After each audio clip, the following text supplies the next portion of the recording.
Good morning. Good morning. Hi. All right. So let's talk about my first impressions of San Jose, Costa Rica. I'm in Costa Rica on my scouting trip to see if this is a place that I want to live. This is a place where I want to get residency, first temporary and then permanent residency, and if this is a place where I want to live.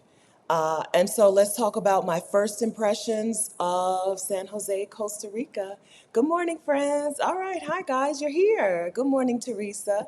Good morning, Erica. Good morning. Let's talk, y'all. Good morning, Kay. Good morning, Wendy. Good morning, Auntie Lou. Good morning, Elaine. Hi, Utopia. Good morning, Spirit Journey. Good morning, Lisa. Okay, so we're going to talk about my very early first impressions of Costa Rica. Yes, I've been here for 10 days, right? Of San Jose. I've been to San Jose for 10 days, or the San Jose area. So we'll talk about what areas I've visited, and we'll talk about what how it compares to the prep, right? The prep work that I did. And we'll talk about some things that I still need to scout out and check out to see if I like them. Okay, but first, if you're new here, welcome.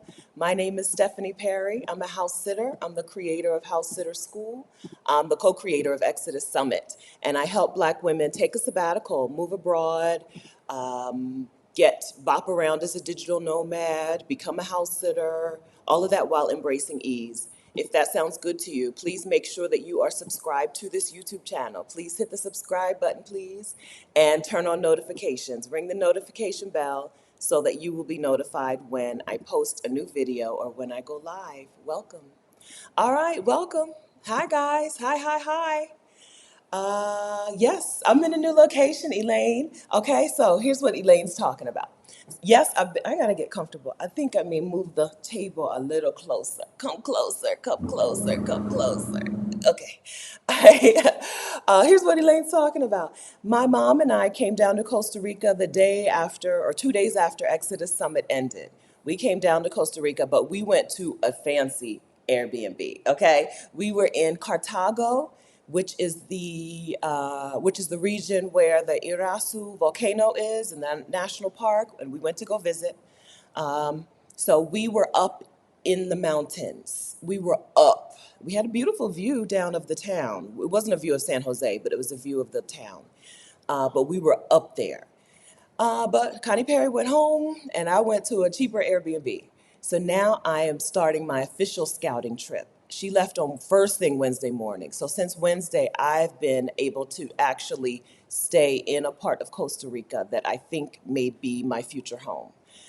So I'm in Santa Ana, right outside. So San Jose is like any other city where people will call things San Jose when they're really out of San Jose. So Santa Ana, is it a part of San Jose? It's a part of the province, but not the city. I think that's my understanding, right? So I'm still in San Jose province, but I'm west. I'm very close to the airport. I'm south of the airport, and I am out in the outskirts. So I'm checking this place out first. This was a place where I was when I looked at places first. What I did was just look at when I looked at neighborhoods. The first thing I did was look at like the expat blogs and stuff, and see what neighborhoods they recommended, and then I looked at rental sites, websites for long-term rentals, not for short-term like Airbnb, but websites for actual apartment rentals and house rentals, just to see where the houses were that I wanted, right? What neighborhoods are they in? And then I decided I would come here and check out the neighborhoods, right? So the first neighborhood where I saw a lot of places that I would like was Santa Ana, but it seemed very condo-y. It seemed like a place where you could get a nice place if you were willing to stay in a condo, not a high-rise condo, but like a 2 or 3 story condo, right?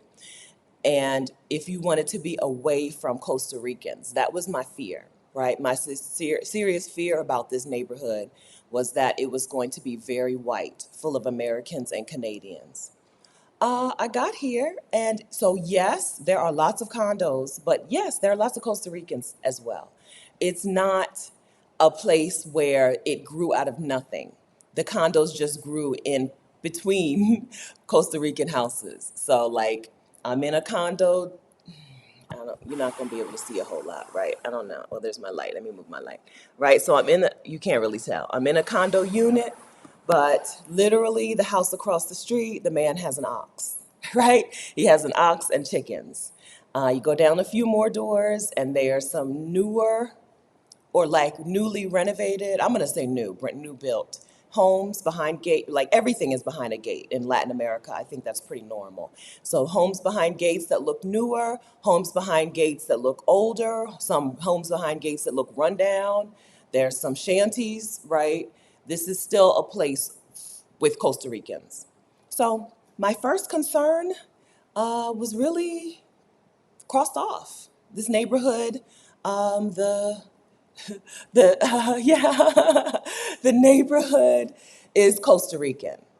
So I walked. I've been here only since Wednesday. Okay, when I tell you first impressions, I mean literal first impressions. I've only been in this neighborhood since Wednesday, but I've walked around and I have not. I've seen one white person who I would interpret as American or Canadian, right? Because there are white-looking Costa Rican. There, not white-looking. There are white Costa Ricans, right? There are people who are descendants of the Spanish. And then there are people who are descendants of the indigenous. There are people who are both. There are people who are descendants of Africans. There are people who are descendants of things, right? Other people. Anyway, so I only, in my walking around for 3 days, I've only seen one definite, like, American, and he spoke to me in Spanish, right? But he was definitely American retiree. But he said buenas, right? Here, instead of buenos dias, buenas tardes, buenas noches, they just say buenas, right? You fill in the blank. Yeah, so it's still Costa Rican, right? So there's like a motorbike repair shop, maybe 10 doors down from here. There are at least five people selling fruit, five fruit stands within a 2-minute walk from this condo unit, right? As soon as I walk out of the condo unit, the first house on the left is selling fruit. Go down a couple more houses, somebody on the right is selling fruit, right? So it's still Costa Rican. That was my real concern about this area. It's less suburban than I thought. So that makes me feel good, right? I don't want to move to a place and just be in the neighborhood with all the Americans and Canadians. That was my main beef with Lake Chapala, Mexico, right? That, and there's nothing to do. Even I think there's nothing to do there, and I don't do things, right? But those were my main beefs with those areas. So, yeah. So Santa Ana so far has been a decent place, right? It's a place where, yeah, sure. If I found a nice house that I wanted to stay in, I don't hate it, right? Yes. Okay. So Shoshana says gates are normal, and Adelia says gates are very much a Central American thing. Yeah, right. You don't know. You really don't know what's behind the gate. It could be, sometimes it's a hotel, like a whole hotel back there. You think it's a house, it's a whole hotel. Sometimes it's a school. Like I walked past a school the other day and I was like, oh, this is a school. It took me a while to figure out that it was a school. That's a thing here. I will say that San Jose is not as pretty as the place. If this part of town was in Mexico, it would be much prettier, right? Mexico is just pretty. The small towns, the big cities, it's just prettier. This is not a pretty place. The gates sometimes are fancy and nice. I like fancy doors, right? You put a fancy door on a house, I'm like, oh, this is nice, right? You put some tile. I have not seen a whole lot of emphasis on fancy doors and tile. It's not super pretty. You have to get inside the property to see the beauty of it, I think, which is a big difference from Mexico. Because Mexico, listen, they don't play about their doors. Okay, they don't play about their doors. It's huge, it's wooden, it's carved. You want to take a photo in front of my door. I don't care that you've never been in this house. You're going to take a photo in front of this door. They're not into that too much here. And I haven't seen tile places. Listen, I seriously, I want to get a realtor to take me to see a house that I saw for rent, only because the floors are actual print, like tile with a design. You don't see that here. Everything is white tile, right? Or something else. Yeah, so it's not as pretty as places in Mexico. Or like Portugal. Like Portugal won me over with the tile. They tile the outside of the buildings, right? In Mexico, they'll tile the stairway, right? The front facing part of the steps is tile. I think that's the most beautiful thing. I think it's so beautiful. It's small. It's a small, just beautiful thing that I love about Mexico. They might tile around the doorway, the door arch, you know. Portugal, the whole house, the whole front of the house is tile, right? In Lisbon, right? Just what color do you want your house to be? Tile. Okay. They're not into that here, as far as I can tell. Not in this neighborhood and not where we were earlier. So, yeah, they seem to not be super into the outside aesthetic. But once you get inside the gate, it could be beautiful, palatial, amazingly well curated, right? You just got to get into the gate. So that's the thing here. It's not as no. I'm now that I'm in Santa Ana. It is greener than some parts of Costa Rica, than some parts of San Jose. Down in San Jose, some parts of San Jose are not super green. My mom and I ate in a neighborhood called Barrio Escalante, where I'm going to be staying for a month after I leave here. And Barrio Escalante was surprisingly ungreen. It's the neighborhood where you would think that there would be trees, and there weren't a lot of trees, and there wasn't like bougainvillea, and it was just gates. uh, so not as green, not Mexico. Costa Rica is not, San Jose, Costa Rica is not Mexico. Now, if you want greenery, right, you can get greenery in Costa Rica. But I'm talking about San Jose, okay? Go to the beaches, go to the mountains, go to the forest, go to the jungle. I don't know if they have forests here, but they definitely have jungle. You can get jungle life, right? You can have the jungle greenery. I'm just talking about San Jose proper, the San Jose, the city. Yeah. I think, Lydia, it's just a thing. Gates are just a thing in other parts of the world. In Latin America, in the Caribbean, I don't know that it's only about theft. I think it's just about like, this is my property. This, right? Of like, I don't know. I don't know what it dates back to. I would guess there is some Spanish influence, right? When the Europeans came to the Caribbean and the Europeans came to Central America, I'm sure that they were very focused on separating their spaces and being like, this is my space. Y'all don't come into my space, right? And it just stayed there. I'm guessing, right? I'm just making stuff up. But gates in Mexico, in Costa Rica, in Colombia, right? Gates. There's just stuff behind gates. Curacao. I spent last winter in Curacao in the Caribbean. Gates. Everything is behind a gate. Some of the gates are beautiful. Okay, so some of the gates are beautiful, but behind gates. You just don't know. That's what my mom used to remark about in Mexico. Like, you never know what's back there, right? It could be just a regular house. It could be a hotel. It could be something amazing. It could be ugly, right? It could be run down. It could be, who knows, right? So, yeah. Yeah, I think I would guess that it's something that the Spanish brought over, but I don't know because I've been to Spain and I don't remember. I don't remember what property looked like in Spain, honestly. So I don't know if it's the Spanish thing or what. I don't know. But it's perfect. It's easy to get used to, right? Like, it's not like, I don't know. It's not a look like, oh, there's gates. It's scary. It's like, okay, that's how they do it here. Everything is gated. Everything is gated. Right here, even the convenience stores are gated. All right, what are your questions? Oh, so I do have some things I want to make sure I tell you, but where should I be? Yes.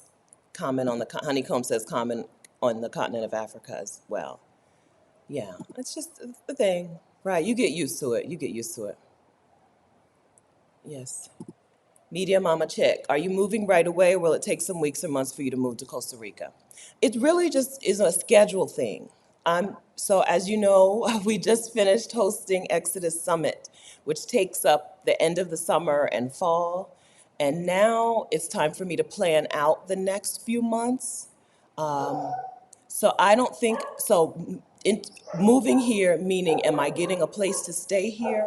It doesn't really make sense for me to get a place to stay here until this time next year, honestly, because I'll be spending part of the winter away.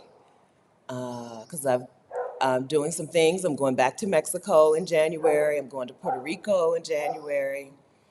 Hopefully, March, April, and May will be occupied with book tours and meetups. Uh, and then maybe June, maybe not this time next year, but maybe June, July, August is when I'll be back here and when it will make sense for me to get a home or rent a home. It doesn't really make sense for me to rent a house right now, except except that during Exodus Summit, Pam did such a good job of convincing me that Airbnb is my future that if I knew that I could rent a house now, like before I leave in January, and get it furnished and Airbnbable in those few weeks, then it would make sense. But right now, I don't have any faith that I would be able to fully furnish a rental in a few weeks, because this is a place where things are done in their time, right? You're not gonna rush us. Just because you bought some furniture this week doesn't mean we're delivering some furniture this week. I don't know what that process looks like, and frankly, I don't want to deal with it. So, moving. Am I moving here now? No. I'll be here through through the early January on my 90-day tourist visa. Then I have some bopping around to do. And then next summer, when rainy season is back, next summer, I'll be back here and ready to settle into a place. Yeah. Okay. So this was my scouting trip, but not my moving trip. Yeah. Okay. So that's what, unless, right? So I have been looking at houses. I want to rent a house, not an apartment. I've been looking at houses on the rental sites, and I saw a perfect one, right? It's in a neighborhood that I haven't visited yet, and it's in a neighborhood where I'm going to stay in an Airbnb in December. Curridabat, Curridabat. It's a neighborhood that it has bigger houses, and this has a 3 or 4 bedroom house with one of the bedrooms on the bottom floor, ground floor, with access in and out, right? I'm like, that would be perfect for Airbnb, right? Rent out that bedroom. That would be perfect. Anyway, things can happen. I don't feel like I need to take action today on this. I don't think I need to find a place now. I don't feel like just because I saw that place and it would be wonderful means I need to go ahead and jump on it. Because there's other houses. One thing I'm not going to do is let a house run my life. I even renting a house, I don't want it to run my life, right? I don't want home ownership because I don't want the house to be the boss of me.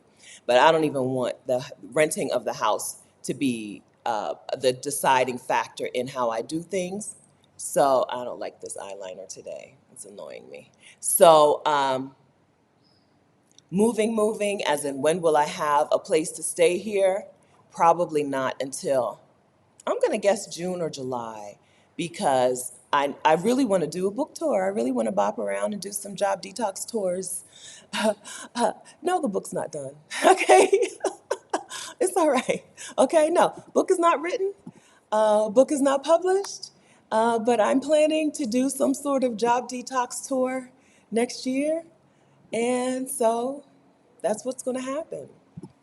Speaking of book tour, let me tell you this. If you didn't see my video this week, I released a video this week, and I talked about, finally, the wait list for the detox for my book, Job Detox, a workbook for Black women to stop striving and get free. You can get on the wait list for Job Detox at vicarious.com/job detox.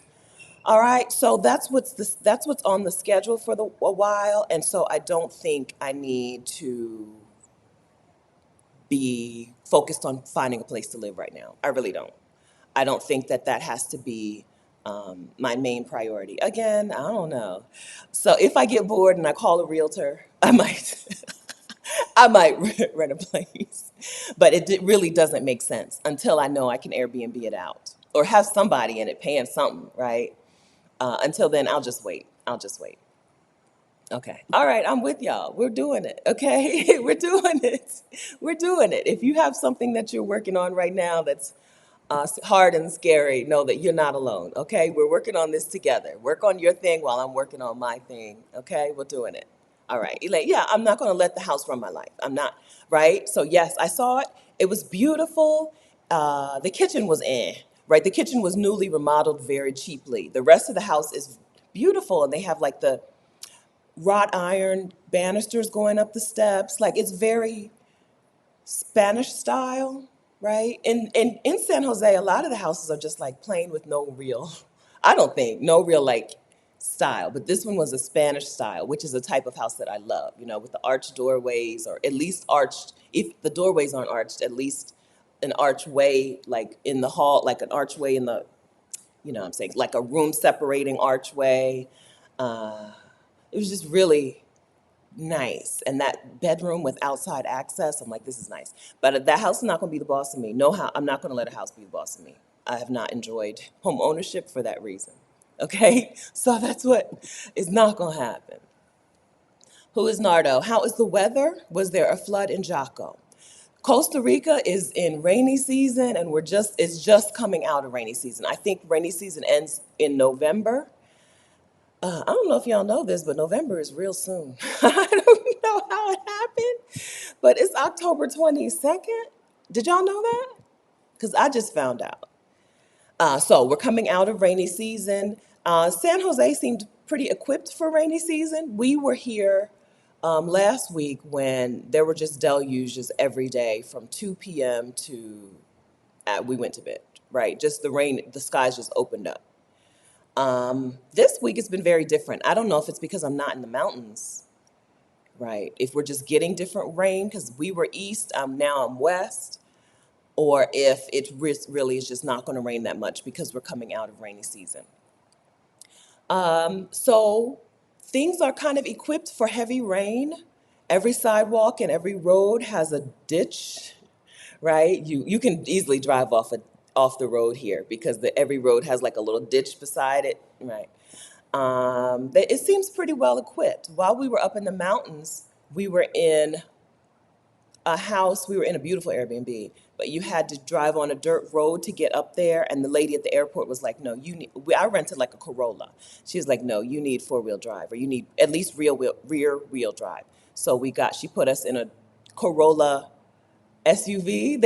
I didn't know that Corolla. It was a Toyota Corolla, but it was a four-wheel drive SUV, a little mini SUV. So she put us in that, and we needed it, right? We needed it every day. If we would leave before the rain, by the time we came back during the rain, the roads were just mud and uphill in the mud.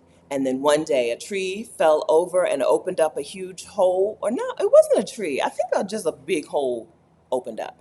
The hole was so big that the man who lived on our property wouldn't drive up into the house. He parked his car on the main road. But you know, I used my expert driving skills and I drove me and Connie Perry around that hole, right? But he wouldn't mess with it. When he saw that we drove up, he was like, "You drove up around that hole?" You drove over the hole? And I was like, "No, I just went around it," right? Like, seriously, probably shouldn't have, right? But I'm an excellent driver. So, weather, rain, when they say rainy season, they mean it.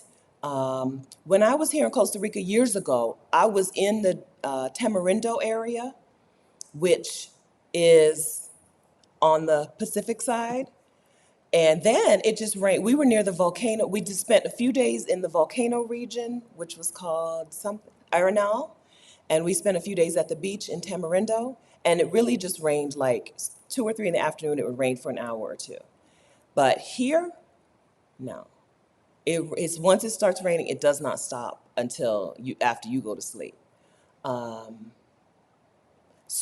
and rainy season is very long. It's 6 or 7 months long. Which is why if this is a place where I have residency and a place where I have a home, I'm not going to be here every week. I'm not going to be here the whole rainy season. I'm going to take some trips out. But it wasn't unmanageable, as in things didn't shut down. It wasn't like, oh, the streets are flooded and we can't. No, it was like, okay, it's raining real heavy. I hope you're prepared for that. Yeah. So I'm okay with rainy season. I think I'd be okay with rainy season. I think, but I would need to know that I have multiple times during the rainy season where I don't have to be here. Being that we're on mountain time and they don't do time change, the day starts at 5 a.m., right? Like the sun is up at 5:15, like up, like looks like this at 5:15 in the morning. So they start things really early. And I think part of that is because they know, rain's coming this afternoon. So I think I can deal with the rain every afternoon for a few weeks at a time, but I will need to know that I need to move, like get out, go visit some other places. All right. So I'm not saying there's no character and no charm. It's just not as, right? It's not on the level of those small towns in Mexico. Mexico even calls their towns pueblos mágicos, right? Here are the magical towns. Here are the pueblos that are just adorable, right? They list them out for you: San Miguel de Allende and Lake and Ajijic and Morelia, which is just beautiful. Like Morelia is just cute. I don't, right? Right? Like it's not that. I'm not saying there's no character and no charm, but it's not that. It's not on that level. Yeah. Right. I think the solution to that would be make sure my house is nice, right? Make sure my house looks like I want it to look. And then I won't be too concerned that there's no tile outside. Give me some tile inside. I think that's okay. Oh, hustle, health, and wealth. I feel attacked. I've been directly talked to. I've been letting my rental home run my movements and my life. I'm very fearful. I don't want that for you. Okay. The things that are in charge of you, we decide. We have to decide what's in charge of our lives, right? I've talked a lot about my hair not being the boss of me, right? Which is why you won't see my hair looking good all that often. My hair is not the boss. There are things that, if you have to check with that thing before you can make a move, that's your boss, right? If I need to check with this apartment or this house that I want to rent before I can go on a 6 week book tour of wherever throughout the East Coast, right? That house is the boss of me, and I don't want it. I don't want that for me or for you. I hope that we work on that. I hope we work on it. Garden living with Cicely. How's the landscaping? Home gardens? Yes. So I have, even though there's some gates, I have seen some really cute home gardens. And I think there's one of the places right on this street is actually a garden store. I can't tell because it looks like more than just a home garden. It's a whole patch of what would be a house, the whole space of that whole space, house worth of space. It's got to be it has to be a garden store just without a sign. But yes, so yes to that. Yes, I've seen some beautiful home gardens, and yes, so they do that. They do that. All right. Don't let the house be. Yeah, right. We're not doing that. Okay. Yeah. Shelly, how did we get from the mountains to San Jose? I had a rental car for the first week. So while my mom was here, I had a rental car. I drove here to this Airbnb and checked myself in and parked the rental car outside of the condo gates, and Alamo came and got it. So I had a rental car at first. Part of what I want for my life is to not have to be reliant on a car. I want a life where if I need some milk and bread, I can just walk and get it and come back. I was concerned about this neighborhood because I don't know if you remember me telling you guys, because there are so many Americans and Canadians, I was concerned that it would be set up in a way that Americans and Canadians live, which is get in the car to go places. But like I said, there's a fruit man every few houses. There are multiple what they call supers, right? Mark grocery stores, but like special, like very small grocery stores, more like a convenience store, right? And then there is a super bourgeoisie grocery store called Auto Mercado, which is now my favorite place. I'm sorry, Target. I don't know. I don't know. I don't know. The supermercado is just amazing. I took a quick video of it. I'll try to share that somewhere, maybe on Instagram. So there's the bougie grocery store. Like if I stayed in this neighborhood and stayed no further out than this place, right? No further out than this condo unit. So any place from this condo unit into closer to actual Santa Ana town, I have walked within walking distance everything that I would need. A big grocery store, a whole bunch of small grocery stores. There's a nail salon. I finally saw the nail salon on the map. I haven't seen it in person, but I saw the nail salon on the map. There's McDonald's. There's a co-working station called Train, which I'm going to go to next week. Train Hub co-working station, co-working space. I'm on a line, right? The buses seem to run everywhere. As a Delawarean, that's strange to me. They seem to go up and down a lot of roads. Now, I'm on a road where there's a tourist attraction called La Chimba or something like that. So I don't know, but no, because the bus goes way past, the bus goes down and around and winds. So they seem to be well connected by bus. Um, so carlessness is a go, I think. And if I stayed, if even, because even if I stayed even further out from here, a bus can take me where I need to go. And they haven't been super crowded, which is a surprise considering the traffic is horrendous. The roads are horrendous, right? Trying to get places. Everything was like, oh, 17 kilometers. It'll take you an hour and 15 minutes, like literally. 17 kilometers is less than 17 miles, and it'll take you over an hour to get there, right? I would not want to live here if I was a person committed to driving. I would not. I would take it off your list. Take it off your list. If you're committed to driving yourself places, take San Jose off your list. It's awful, awful, right? My mom and I came in on a pretty good day. So we got from the airport out to the mountains in Cartago. We got from the airport to Cartago in probably an hour and 45 minutes. But then driving back to the airport in the middle of the night, it was a 40-minute drive. I thought, oh, this traffic isn't terrible, right? It's not terrible. But it was a 40-minute drive when I got into the airport at 4:30. It was such a short drive that I got into the airport too early. Her flight was at 7. I wanted to get her there by 5, right? And I knew there was going to be some less traffic, right? So I'm like, we'll leave at, what do we leave at? 3:30, 3:40, 3:40, 3:50. We're supposed to leave at 3:45. We left a little bit after 3:45. Before 4:30, we're at the airport because that's how long the drive actually was. It was not an hour and 45 minutes. I would not, okay? If you're committed to driving yourself places, this is not it. Now, Uber is cheap. And would I mind? It's still cheap, like in parts of Mexico. So would I mind having an Uber to places? I don't think so. I even looked at the price, right? So let's say I walk to the co-working center and then it starts raining and I want to take a ride back, it was like $1 in the rain. You know how prices surge during demand increases, right? It was like $1 and change in the rain. So I don't know how to tell you the distance because I don't remember the distance. It was a solid walk, maybe 2 miles, which to me, I'll walk 2 miles to get somewhere. I don't have anything to do. I don't have anything to do. I don't get other workouts. I'll walk 2 miles. Um, so it may not have been 2 miles. Maybe, but maybe. Because by the time you go down the hill and get to the main road, that's almost a mile there. Yeah, so it might be 2 miles. Right. So would I mind walking places if I knew how to Uber back, or more, even better, if I knew how to take the bus back? I would not mind. Right. That's what I want. Uh, but that was a question about the mountains. Yeah. So we rented a car.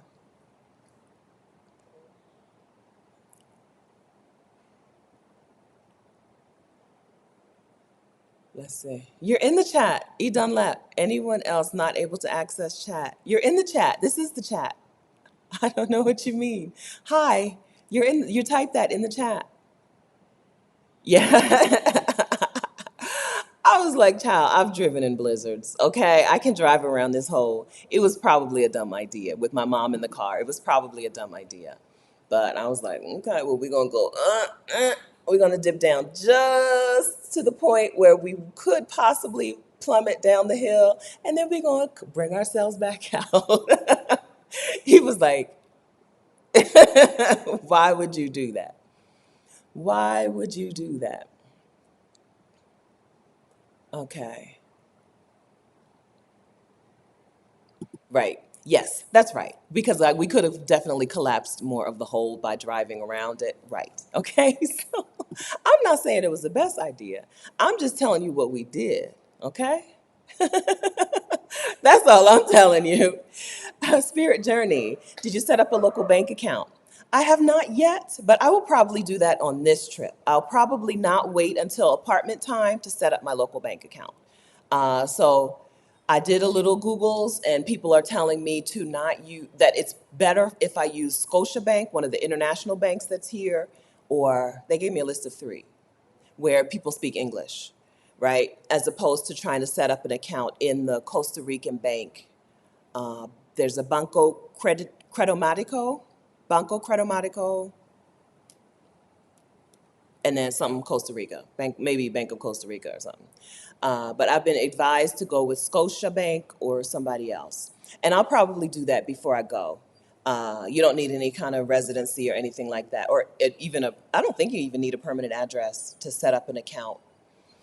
So I'll probably do that to make things easier. In the meantime, I've been just using my USAA accounts to access my money. USAA does not charge a foreign transaction fee, and they refund me ATM fees, right? So it's not costing me anything to access my money through my USAA account, but I will still switch over because I think that landlords and stuff, in some places, things aren't paid you don't pay for things the way you would think. Adelia just did a really good live stream on her channel about expat things, about becoming an expat, about moving abroad, about being an immigrant.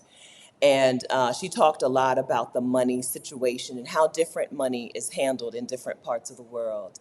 And down here, it's not necessarily like, oh, sure, I can pay my rent with my card. In the US, I think you can, right? I don't know.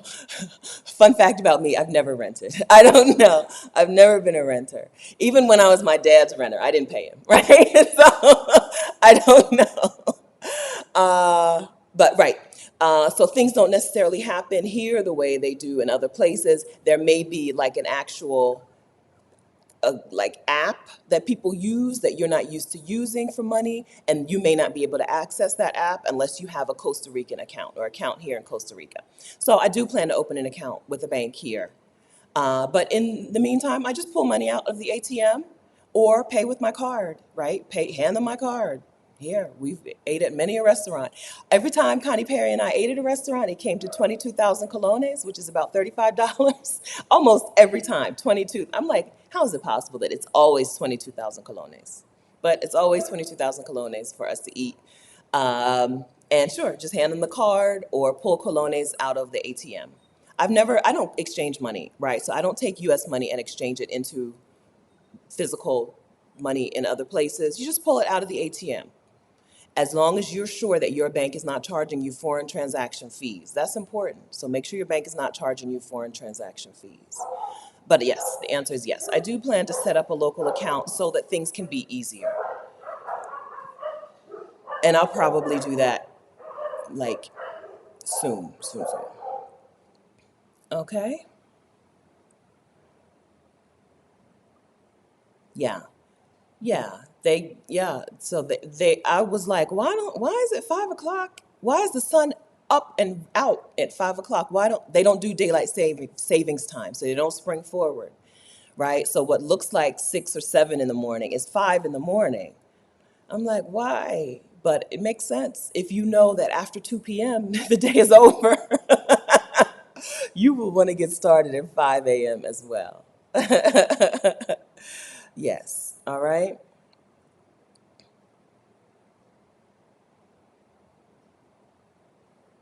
Okay, I'm looking for your questions. Okay, so we've talked about the car, we've talked about the neighborhood. Let's talk about the internet. I'm live streaming in Costa Rica. See how good this picture looks? I got some good internet here. So Costa Rica does not have the reputation of having amazing internet speeds. And so I've had to look and ask the hosts of the Airbnbs ahead of time what their internet speed is like. Now in Cartago, I took a screenshot, but I don't know how to show it to you now, right? That internet was super fast. Upload and download speed, super fast, both over 140 something Mbps, upload and download speed. Now I'm at in this condo unit, 100 and something upload speed, but no, 100 and something download speed, but only 10 or 15 or 20 upload speed, right? What does that mean for me, a person who has to work from her computer to make money? Because I have to work to make money, right? So what does that mean from a person who runs a business or two on the internet? Well, I uploaded a video to, I downloaded a video from iMovie that I shot the video, right? I edited the video on iMovie, downloaded the iMovie movie to my laptop. That took 90, 100 seconds, right? Really fast. That's 100 megabytes per second. It was a 2 gigabyte file. I only record at 720p because nobody needs to see me, my face, in high definition. I'm not a high definition age, okay? Listen, I don't record my videos in high definition, right? So I think 2.4 gigabyte video took 90 seconds to download from iMovie to my computer, okay? And then to upload it from my computer to YouTube, I do it in a two-step process. You can do it in a one-step, but I don't trust it. So the two-step process then of uploading that 25-minute, 2.4 gigabyte file took maybe 15 minutes, which is pretty good for 10 or 15 or 20 megabytes per second of data. So I'm satisfied. I'm satisfied. This unit has better download speed than the next place I'm going. So the next house in Barrio Escalante is a 40/20. This one, when she did the speed test for me, and when I did the speed test when I got here, it was like 140/20. I'm going to a place that's 40/20. Okay, so next week I'm interviewing Halisi from Our Black Utopia, and I'll be here still. So we'll see how well the internet does when I need to have another person on here, right? And then when I go over to Barrio Escalante to that Airbnb, we'll see if I have the juice to do the kinds of things that I can do here. There are multiple companies, even just walking around here, I've seen multiple companies servicing houses. So it may be, I may need to if I'm renting, may need to talk to the landlord and be like, here are my requirements, right? Because the Airbnb lady, when I contacted her and I was like, I want to stay for a month, what's your internet speed? And she told me, I was like, oh, I'm sorry. And she was like, well, we can have somebody out here on Monday. And she really did, right? She upgraded. It was probably something she was already doing, probably something she already had on her calendar. Okay? So internet speed has been good. Have you guys? Oh, I'm really behind. No wonder. I thought y'all weren't. I thought y'all weren't talking to me. I'm just not in the right place. All right. All right. Uh, okay, Amelia. One thing to know about Scotiabank: they take fees out of your account if your account becomes dormant. Okay, that's good to know. That's good to know. All right. Yeah, no, not everywhere. Okay, so there are parts of Costa Rica that have good Wi-Fi. San Jose is not that, right? In San Jose, you need to look for the good Wi-Fi right now. You need to look for the good internet right now, right? It may be, I don't know how they do it. Is it below ground cables? It may be something that they're working on today. I don't know. But here, right now, you need to look for it to get the internet speed that I need to be able to make money, right? To be able to live.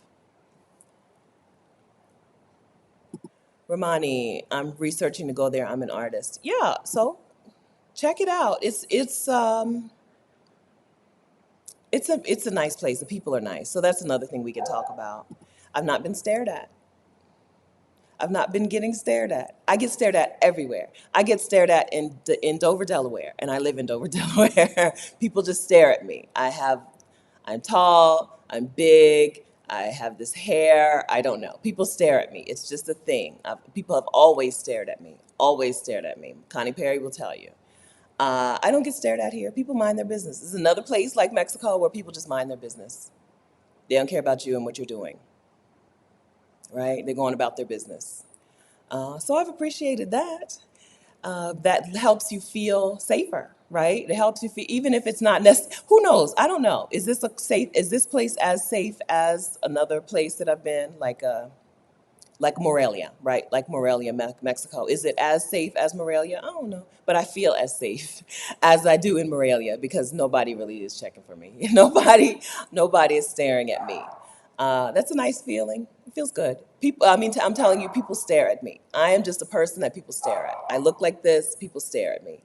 I have not been stared at here. Not at all. Not once. Not once. Do I speak Spanish? I can do the things. Thank you, Sandra. I'm trying to get the other comment up, but it's moving around. I speak Spanish? I can do basic things, right? So I can order food. I can ask a little bit of directions. If they say left, right, I know that. I don't know the difference between east and west, but people seem to say left and right here, right? I know enough to know that I can communicate my needs. I may not be able to communicate like the feelings, but I can communicate my needs, and then I can use some internet to communicate to get the other things done. I don't speak enough Spanish to like read and sign a lease, right? So I would need somebody to help me with that. I would need to pay someone to help me with that kind of assistance. Um, no, and people have always stared at me my entire life. I don't know. It's just a thing. People stare at me. I'm a person who people stare in my own town. Like I am from Delaware. I look very Delaware. I am related to lots of the black people in Delaware. We all look like this, but still people stare at me. I'm not, you would think I was 8 feet tall. I'm 5'9", right? Like I'm not even 6'3". I'm 5'9". People stare at me. It's just a thing. I've been stared at home and abroad. In Mexico and Costa Rica, people don't stare at me. Mexico, Costa Rica, Japan. Tokyo, anyway. Tokyo. People don't stare at me. Very nice. It's nice. I like it.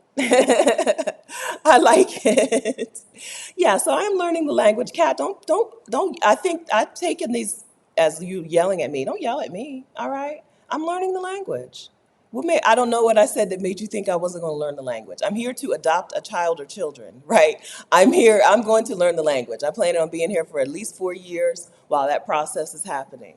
I'm planning on learning the language. Don't use all caps with me. Cat. Okay? I think you I think you know this about me. All right? So yeah, that's a nice thing about Costa Rica. I have not been stared at, not one time. Like sometimes you're like, oh, here we go, right? Kids don't stare at me. Nobody cares. People are here minding their business, living their lives. They don't care about me and what I'm doing. So I appreciate that. Thanks, Costa Rica. Thanks, San Jose. People were also very nice when we went to the beach the very first time. Este, oeste. Okay, thank you, Linnea. Okay, see, look at that, Kat. I just learned something. I can't, I don't hear the difference when people are saying them. Este, oeste. Okay, thank you. Um, I was saying something. I don't know what I was saying. Chandrea. That's not your name. Chandriana. Hi, Chandriana. Can you drink the water or do I need it to be bottled or filtered? Very different experiences. In Cartago, we drank the water, or I drank the water. I think Connie Perry drank the water. In Cartago, here, in the condo unit, it's very chemically. It's treated. I don't know if it's just this unit or if it's this entire Santa Ana region. I'm not drinking the water here. I'm drinking bottled water. And even the refrigerator, I don't even drink the filtered water out of the refrigerator here because ugh, it's still, yeah, yeah, right? It's overtreated. It's overtreated. You can smell. It's the kind of water. I had this experience in Australia too, where like if your hands are wet, you can't hold your toothbrush to brush your teeth. It's slippery. The water is slippery. There's extra chemicals. In Australia, I think they told me that was the extra fluoride that they added in, but you can feel it and smell it and taste it. So I just drink bottled water. Pretty easy solution. There's a waterman who rides by with a megaphone, the agua, agua, right? And you buy the big thing. Now, I haven't bought from him. I bought from the grocery store because I had a car, right?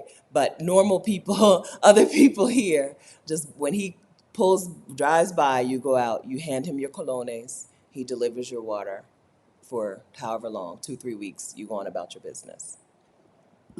I don't know. So at every neighborhood, we'll see. I'll update you when I get to Barrio Escalante. I'll update you on whether or not I drink that water. But this water, it's over treated. It's not that it's gonna make me sick. It just doesn't taste good. Y'all know what that tastes like. The chemically waters. I'm not doing that. So I'm not here to do any of that, right? I'm not here to work on that. I'm here to check it out to see if this is a place where I want to live. I'm not going to start on that. This is why I say I need to be in a place for 3 or 4 years. I'm not working on the adoption. I'm not here this trip, these 90 days to work on adoption. I'm here this 90 days to see if I want to live here, right? That's all, those are all things that's going to take time. Stop rushing me, y'all. Okay? Stop. These are things that are going to take time. I've shared this with you because I want you to know why Costa Rica is so high on my list. Sometimes when you start talking about stuff, people are like, "Oh, Stephanie said this place, I'm going to this place," right? But it fits me. I have needs that Costa Rica fits for me. So that's something that I'm going to do, but I'm not this year and not until mid or late next year. I won't even get started. Okay. Uh, I think the process requires me to have a home. If nothing else, it requires me to have an address. I can't see anybody letting me adopt their anything until I have an address. You can't even adopt a kitten without an address. So this part of the trip is about me figuring out where I want my address to be.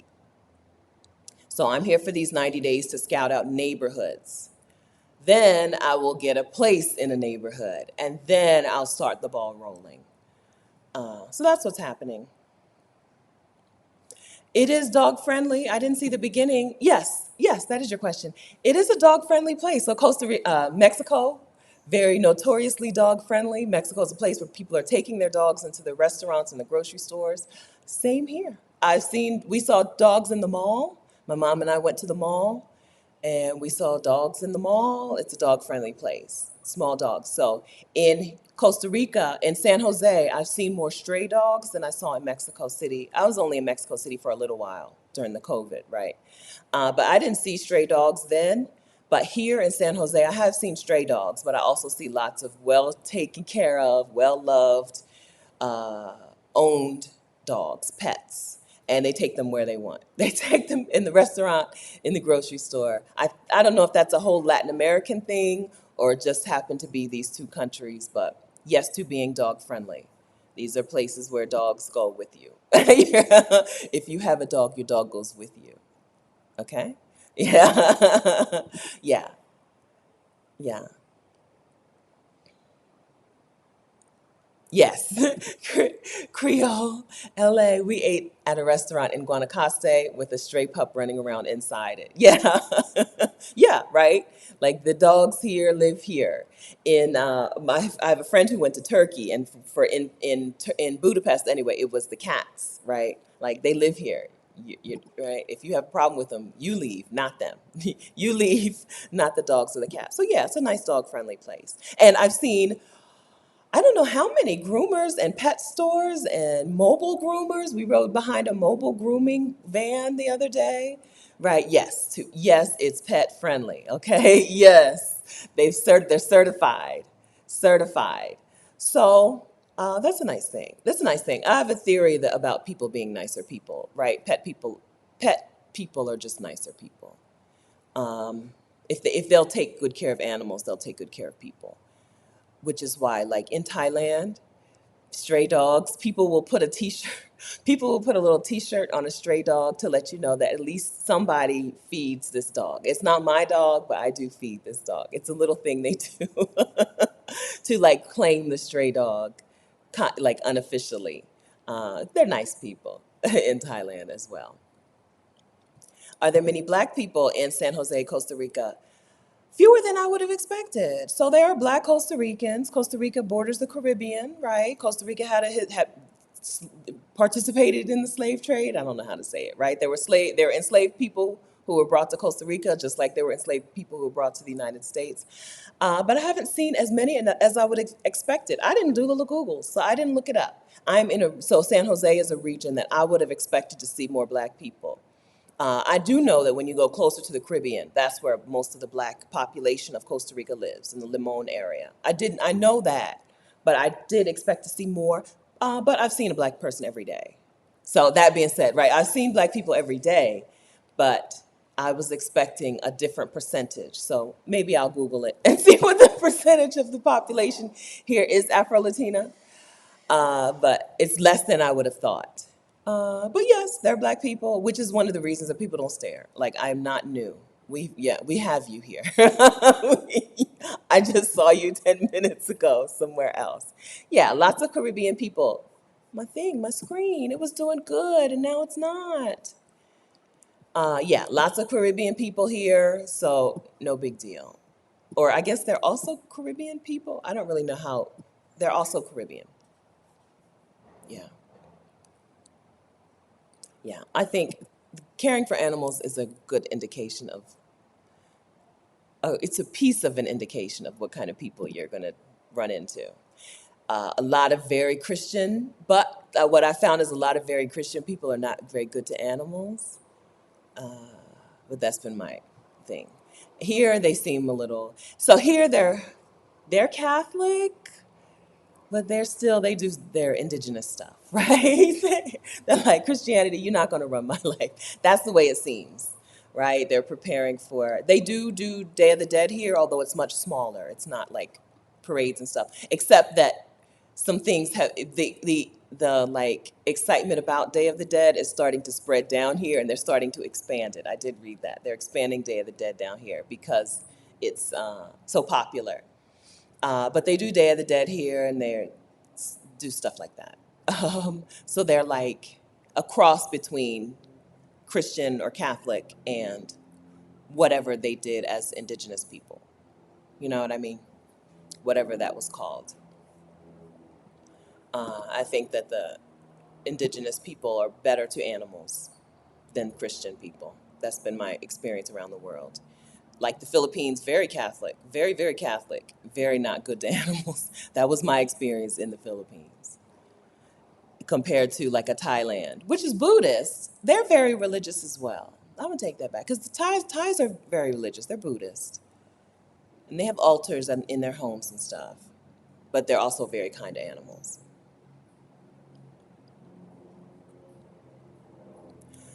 Hi, Sandra from Lack to Legacy. What is the humidity like? That's a good question. I was just thinking about that this morning when I took my twists out. So I had my hair in some two-strand twists that I put in last night, and I didn't use very much water, and the twist didn't dry. In 10, 11 hours, the twist didn't dry. So I was like, oh, it must be humid here. But it's not, which is the thing. Like my hair is a good indication of the humidity. My hair and my feet, right? So I also didn't put lotion on after I showered, and I'm not ashy. Okay, so I guess it's humid. It probably varies between the wet and the dry season, between the rainy season and the dry season, I'm gonna guess. But I'm gonna say it's humid here, but it doesn't feel, I don't feel it. Might be because it's only 70 something degrees, right? We're pretty high altitude, and it is 74 degrees. 74, mostly sunny, blah, blah, blah. Do I see a humidity? 63% humidity, which is not very high. Well, humidity is relative. I don't know. Is it humid? I don't have lotion on my feet and they're not gray. And my hair didn't dry very well, so I'm going to guess it's pretty humid. But because the temperature is pretty low, I don't feel it. This is a place where it doesn't get, I don't think it gets 90 degrees. I don't think they ever see 90 degrees here. I think it stays around this temperature, 70s and 80s, 60s, 70s, and 80s in San Jose, in the San Jose area, I think. So that's one of the things that pushed Costa Rica up. Instead of me checking out Panama as a potential place, San Jose was the answer because I was like, I don't want to be 90 and 100 degrees. I don't want to deal with it. I don't want to be sweating all the time.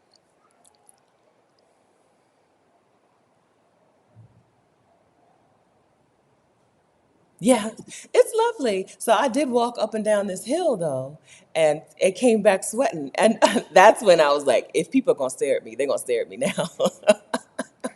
because I'm up a little bit. I walk down like a dum dum. I walk down the hill and then back up to get home. Like, start up. That way you can walk down towards the end. No, I do it all opposite.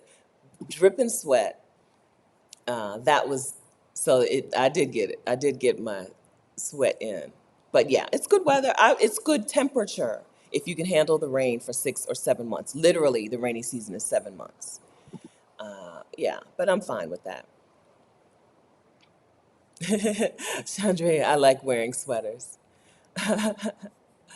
Yeah, so I have this on. I don't really need long sleeves. It's just long sleeve because it is. Um, yeah, it's not cool. Yeah, it's good weather. It's good weather. Okay, so let's see what else I wanted to make sure that I told you about my first experiences here.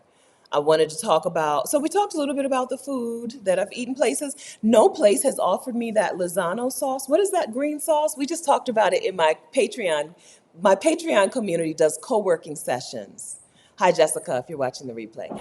My Patreon community does co-working sessions together, and I joined them yesterday. And I was like, nobody's offered me the green sauce. And they looked it up for me. Lozano, okay, you can get it on Amazon. I'm gonna show y'all right here. Okay, Lozano sauce. What I remember about my first trip to Costa Rica in when I went to Tamarindo was this sauce. I ate that stuff all day. I put it on everything. Yes, okay. Put it on the rice and beans, of course, right? Of course, we're going to put it on the rice and beans and the chicken or whatever. Okay, but I'm put it on my French fries, please. Put this on my scrambled eggs. Every restaurant I went to, it was on the table, and they had the red and the green. So I call it green. It's really like a brownish sauce, right? They had the red sauce and the green sauce. The green was my favorite, and I remember ordering it on Amazon when I went back home, but I don't think I ever ordered it again. But nobody, I haven't been to any restaurant where it's been on the table. So I don't know if that was just a Tamarindo thing.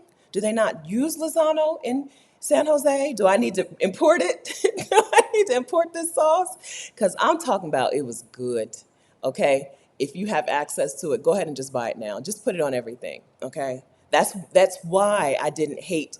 That's why I had no problem eating rice and beans every meal for however long we were here, 6 days or whatever. I ate rice and beans at every meal because that sauce, bomb. Nobody's offered it to me yet.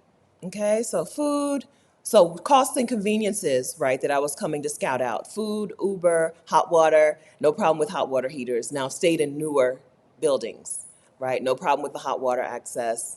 What does the housekeeper cost? That's something I have not looked into at all, but that's something that I want to check out. What does a housekeeper cost? And because I haven't seen laundry ladies, I have not seen lavanderias.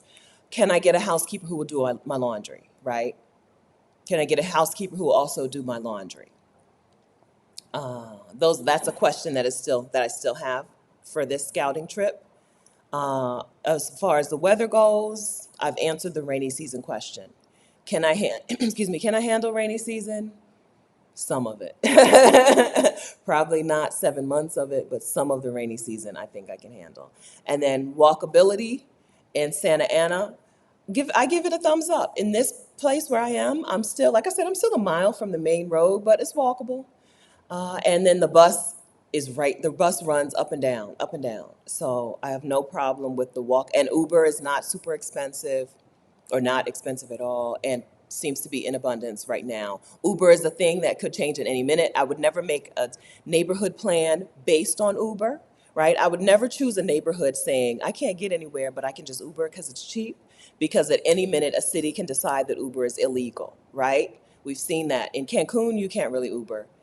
In significant parts of the town, you cannot get an Uber. In the airport, you can't get an Uber. In the hotel district, right? Uber is illegal in these districts. So I would never make a plan on where to stay based on Uber, but it's nice to know that it's there. And so here, between the walkability, the proximity of everything, and the buses, I feel fine. I'm also going to try Roar Moser. Barrio, no, I'm not. I switched out. So here's one thing I did. I switched out my Roar Moser Airbnb for Curridabat. Okay, because like I said, I looked on the rental sites, and there were houses in Curridabat that I think are moneymakers. I think they are Airbnb moneymakers. And Curry is a neighborhood that I'm going to need to investigate to see if it's going to work. Things seem a little more spaced out there, but still seems walkable. There's a university and there's some sort of architecture and design school. And it seems to be, if there is a tech center, it's there. I don't know that there's a tech center in San Jose, Costa Rica, but if there is, there are some companies that look like they're tech companies that are in that area. So instead of staying in an Airbnb in Rohrmoser, I'm going to stay in Barrio Escalante and investigate Rohrmoser on foot and Escazú. I'm going to investigate all those while I'm staying in Barrio Escalante. Then I'm going to dip over to Curitibat, which is closer back towards Cartago, and see if that works. I think that's going to be the one, right? So Santa Ana is not a no. Santa Ana is at the top of the list for now because it's the only one I've experienced, except for in Cartago. Um, but I think Curitibat is going to be the answer because the houses, their houses are bigger, and things are more spaced out. It looks on the map prettier. It looks prettier on the map. I think it's going to be the one. Okay. So walkability, weather, cost and conveniences are things I wanted to check out. I wanted to check out work, right? So Wi-Fi speeds and co-working spaces. Wi-Fi speeds, as long as I know ahead of time to ask the question and get the right answers. I've had no problems with Wi-Fi speeds here. And the co-working spaces, I'm going to check one out next week. I'm going to go to the train hub next week and work there.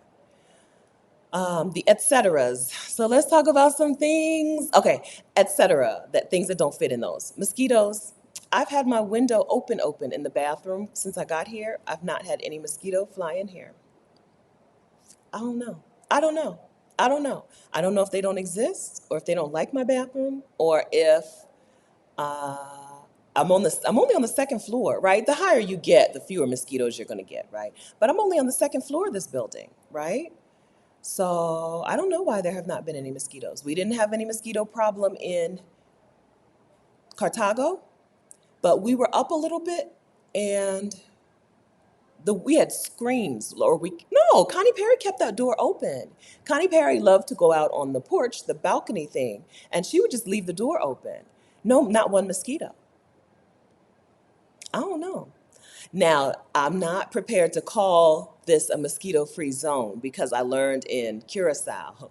In Curacao, we literally stayed in an Airbnb on this side of the main road and an Airbnb on this side of the main road and had two totally different mosquito experiences. Katrina and I had a mosquito killing routine that we had to go through 3 times a day in that first Airbnb. Like routine, get the little electrified tennis racket, right? We had a little electrified tennis racket that you buy, right? Charge it, make sure it's on the charger, right? Take it out, turn it on, zap, zap, go through the house, kill some stuff, right? We did that 3 times a day. Literally, I moved to a place across the street, across the main road, like half a mile away. Not one mosquito. And I kept the door open. That's the place where the bird flew in. Like the bird would just fly in the door, but no mosquitoes. So I don't know. I'm not prepared to say this is a mosquito free zone, but I am going to tell you that I have not had an experience with mosquitoes here. Okay? Mosquitoes, laundry, which I've already told you, I've not found a lavanderia. I've not found a lavanderia. I've seen a alteration shop, dry cleaners. I've not found a place where I can take my laundry and have my laundry done. I've got a laundry here. I've got a washer dryer here. So I'm going to go, actually today, walk to the store and buy some detergent and do my own laundry. It has to be done, right? So I think the solution to that is if it's not a thing here, then the solution is just make sure that when I get the housekeeper, make sure she is a housekeeper who will also do laundry, right? Maybe she's going to have to, add an extra half an hour to her day so she has time to make sure a whole load is done and start a second load, right? Or whatever. Uh, okay, so the final thing that I need to tell you about the scouting trip is going to be a little upsetting. I'm gonna try not to cry about this thing, okay? I have not yet found any vanilla extract in San Jose, Costa Rica. I'm stunned.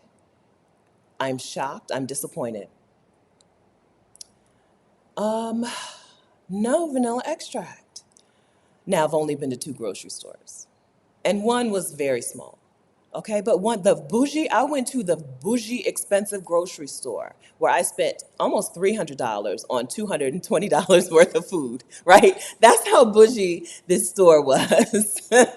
And there was no vanilla extract. They had almond extract, they had orange extract, they had no vanilla extract. So I made pancakes yesterday without vanilla extract. And I've been drinking my coffee without vanilla extract. I don't know. I don't know. So I've been spoiled with an overabundance of vanilla extract lately because when I went to see Katrina in Jacksonville, Florida, she gave me a vanilla extract like this that she had made, right? In like a soda size, in like a bigger than a glass soda. I've been using in my life, vanilla extract has been just raining over me. And now I go from that to zero. I don't know what's going to happen. I don't know. I don't know. I don't know if I'm going to have to import vanilla beans, right? I don't know. Am I going to need to import the vanilla beans and make my own like Katrina does? I don't know. I don't know. But I have not had vanilla extract in my coffee since we got here. I can't explain it. I can't explain it. No, I don't know. I don't know what to do. So I'm going to keep trying. Maybe that auto mercado was just an anomaly, and I need to try a different bougie grocery store. When I asked for it, she knew what I was saying. Vainilla, ¿dónde está la vainilla? Right? She goes, mm-hmm. Well, first the one woman passed me off to another woman, right? I know that was clear. Sometimes people be playing you, right? Like I know ¿dónde está la vainilla? I know I'm not a Spanish speaker, but that is a sentence that is intelligible, right? So she passed me off to the other woman. The other woman right away was like, yeah, come with me. She points to the shelf. There's almond extract, almendra, right? There is naranja, orange extract. There's no vanilla extract. So I don't know. I never considered a life without it. I didn't think that I was going to have to live a life without vanilla extract. My pancakes just tasted like dough. Yeah, put vanilla extract in y'all's pancakes. And waffles, I put it in a lot of things. I go through a lot of vanilla extract, right? Pancakes and waffles, I put it in, I don't know. I put like the only baking I do, like I might if I bake anything, but everybody puts vanilla extract in things they're baking. I put it in my oatmeal and cream of wheat. I eat a lot of cereals. I eat a lot of breakfasts. Oatmeal and cream of wheat, whatever. I mean, just flow. Let it flow over you in abundance. Right? This is the problem because in Mexico, vanilla is ubiquitous. It goes here. It's here. Yes. Buy the big vanilla. It's cheap. Buy the big vanilla, right? So this is a big switch. This is a big change going from an overabundance of vanilla to vanilla. What do you need that for? It's a switch. So in the restaurant, she gave me Irish cream, right? Yes, okay. So I understand you're a person who wants vanilla in your coffee. You're not going to get vanilla in your coffee, but we can put some Bailey's Irish cream. I was satisfied, okay? So I may need to come up with something that maybe almond extract in pancakes is okay, and in oatmeal and stuff. And then maybe in the coffee, I just become a Bailey's Irish cream girl. Maybe that just is the solution. Thank you, Raven. I feel like I don't know that y'all have given me the proper sympathies over this thing. But thank you, Raven. Raven is the only one who seems to care about me and my coffee. I'm from Costa Rica. There's always vanilla extract. Go to the local pulperias. Okay, so there's a pulperia 2 blocks down. Okay, so you're telling me I just went to the bougie store and they don't have it. Okay, I went there, Zaida, and I also went to the Fresh Market, which is a Costa Rican store, right? I went to Fresh Market and Alto Mercado. Alto Mercado. AM PM wouldn't have. AM PM is like 7-Eleven. Well, I have it, but I do have two pulperias between me and the main road. and I have AM PM on the other side, but I don't think they would have it. Okay, listen. I'm gonna report back to y'all. Okay, I'm gonna report back to y'all on this because okay, Felice Goddess. Oh wait, I lost you. Says Felice Goddess Mika. The almond extract is good in pancakes. Okay, so I thought about it. I thought about buying it, but I was like, I'm not ready to give up on this. Okay, I'm gonna go to the pulperia. I'm gonna go. Okay, I'm gonna go. I'm gonna let you know. It goes in everything. Just put it in there. One of the so I don't, do y'all know this story?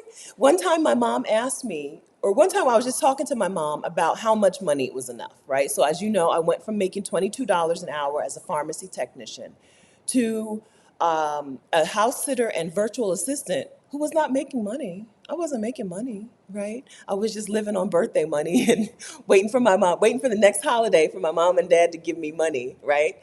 And then I started making money on YouTube and on House Sitter School. And my mom, and we were just talking about money. And I was like, well, I don't really have, now that I can live on the House Sitter School and YouTube channel money, I don't really have a new goal. I just want to be able to walk into the grocery store and buy vanilla extract without looking at the price of vanilla extract and use the vanilla extract without thinking about how much it's going to cost to replace the vanilla extract. I got to that place sometime in 2021, but being in Mexico is a cheat code because, as we've said, it's in Mexico, it's delicious in Mexico, and it's cheap in Mexico. So that was a cheat code. But even when I came back to the U.S., like this summer when I house sat, I bought vanilla extract without looking, and I put it in my coffee every morning, a generous amount. And when Katrina gave me that vanilla extract like this, I knew I was going to use it and go through it, right? So vanilla extract is an abundance trigger for me. In order to feel like abundance, which is my theme for this year, right? 2022 feels like abundance, right? Y'all saw me do my vision board. In order to feel like abundance, I need to have vanilla extract flowing freely throughout my life. Okay? And the lack of it is a little scary. Okay? But I'm going to follow your directions. I think that was Saida. I'm going to follow your directions. Okay? I'm going to go look for it. Mm-hmm. Thank you. Zaida cares. Okay? Zaida cares about me. Thank you. I'm going to report back. I'm going to let y'all know. Okay? I'm going to let you know. Because I need it. To feel like abundance, I need white new socks, right? Which I have.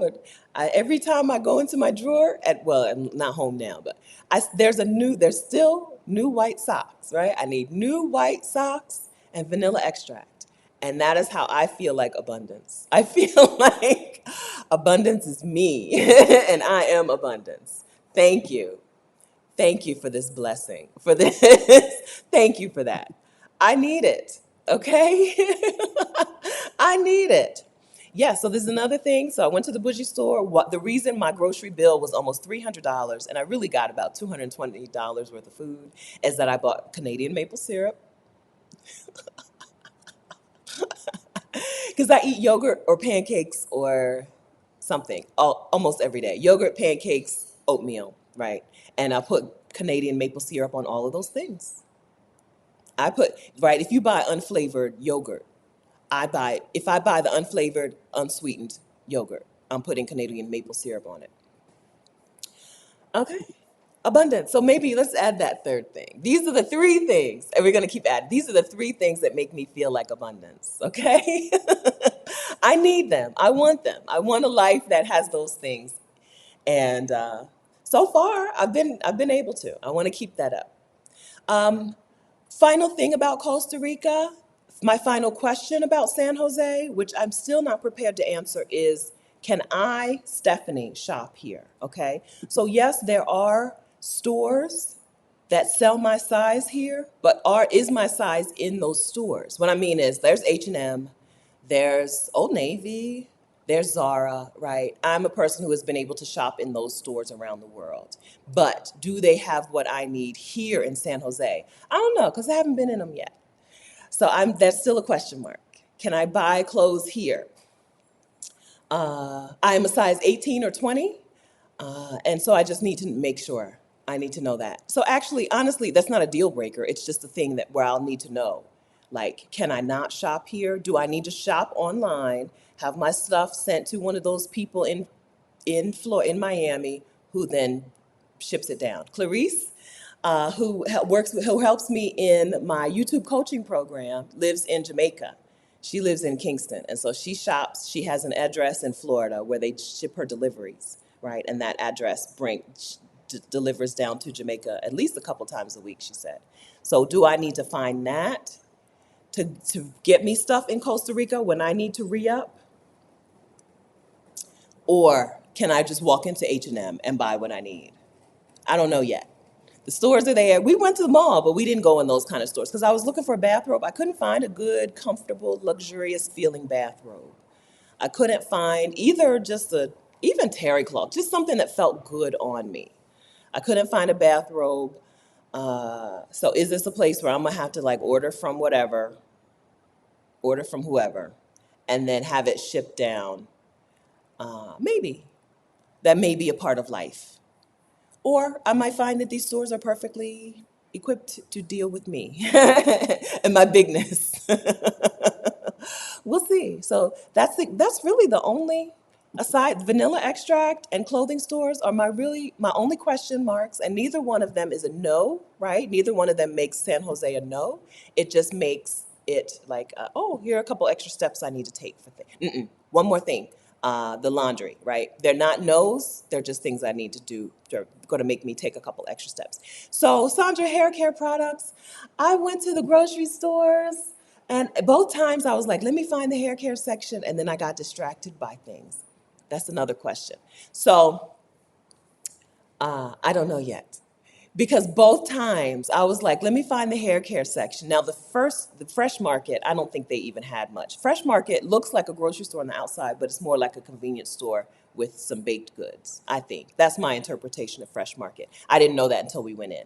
But going to the Alto Mercado, I don't even remember if I went down the aisle. Once I got my sights set on finding the vanilla, I forgot about my list.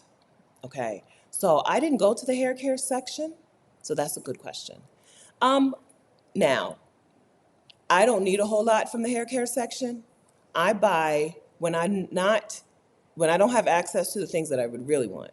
I buy like Garnier Fructis shampoo and conditioner, and then I just add a lot of olive oil in all of the steps. That's all I do, right? And then the hair butter, I'm not going to find that anywhere. I like the Kemet Biologics Athleopica Hydrate and Twist Butter, and I just buy that and bring it with me. I check a bag, right? I check a bag, and part of the reason that I started checking a bag was I didn't want them confiscating my Hydrate and Twist Butter. I've had it happen to me enough times that I would rather pay to check a bag than not have that stuff in my life. Is there Starbucks everywhere? Everywhere. There is Starbucks everywhere. Yes. Uh, these American brands, they're everywhere. Starbucks, McDonald's. Papa John's is thriving abroad. I don't know how. I don't know. Everywhere you go, there's Papa John's on every corner. I don't even know if we have Papa John's in Delaware anymore. I guess we have one because my dad does like Papa John. Uh, yes, yes, yes. Right. So you can get those things worldwide. I don't know where you could go and not find them. I don't know. Kelly, I just need a good barber, right? Yeah, so for me, it was the nail salon. Like, can I find a nail salon? And then this particular neighborhood, there's one on this side and one on that side, right? Yeah. Heavy cream is another thing. So I bought some heavy cream here. I don't know if I got the wrong thing. It was called crema para batir, which I think is whipping cream, heavy whipping cream, which is another thing I put in my coffee. But it's even heavier than heavy whipping cream. It's almost butter. It's like, it's this close to being butter. I feel like I could churn it. If I knew how to churn, I would have butter tomorrow. Butter, okay, so butter is a thing that I don't trust Latin America for. I don't trust Latin America for butter. I buy imported butter. So I bought the Val. No, not Valpak. What is it called? That butter from Danish, the Danish butter. Y'all know the silver in the silver. I bought the butter, from the Danish butter. This is again why my grocery bill was more than. I know I bought $220 worth of food, and I spent 280 some dollars, right? Because I bought the Danish butter. Yeah, I don't trust Latin America for butter. I don't know what it would take for me to believe that. I don't know what it would take. I'm not even gonna try it. I'm not gonna try the local butter. I'm not gonna try it. I'm not gonna try it. Okay? I'm gonna get my imported butter and live my life. Yes, right? But Patty, usually when you buy heavy whipping cream, it's still cream consistency. This, I'm telling you, Patty, it is almost butter. It is so close. It's almost butter. When I pour it in my coffee, I'm like, did I buy the right thing? It still tastes good, so I think so. Like it's crema para batir. I think that's cream for whipping. I don't like coffee creamer. I don't like the non-dairies. Most coffee creamers are non. You talking about like the whatchamacallits, the Coffee Mates? Ugh, never. Free yourself, Greta, from Coffee Mate. Okay, we don't. Coffee Mate is just oil. It's like soybean oil and some other stuff.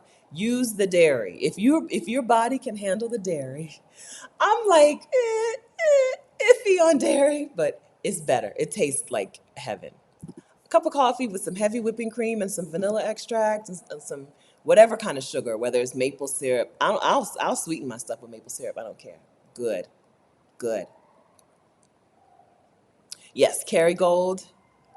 Kerrygold butter is what I would know. Kerrygold butter is what I buy in like Mexico, but I didn't see it at the store here, so I went with the Danish one. I can't remember the name, but it's the Danish one. I don't know. I just keep saying that. And the silver wrapper. You see it all the time. But Kerrygold is what I usually go for. So I guess those are the other things that make me feel like abundance. We're adding to the list. Imported butter. Imported butter. Yes. All right. No. No. I don't do all that. I don't do that. I want pure ingredients, not syrups. Free yourself, Greta. Free yourself, girl. Actual cream, actual vanilla, or actual like cocoa powder, not yeah, not the syrups. Yes. So cream is a step away from butter, right? So people will do butter. I don't like the look of butter in the coffee, right? If I in a pinch, if I don't have cream or milk, I will put butter in the coffee, but I don't like the look of it. And I always buy salted butter, so it's just not the same. But cream, heavy cream, is just a step away from it's. It really is a step away from butter.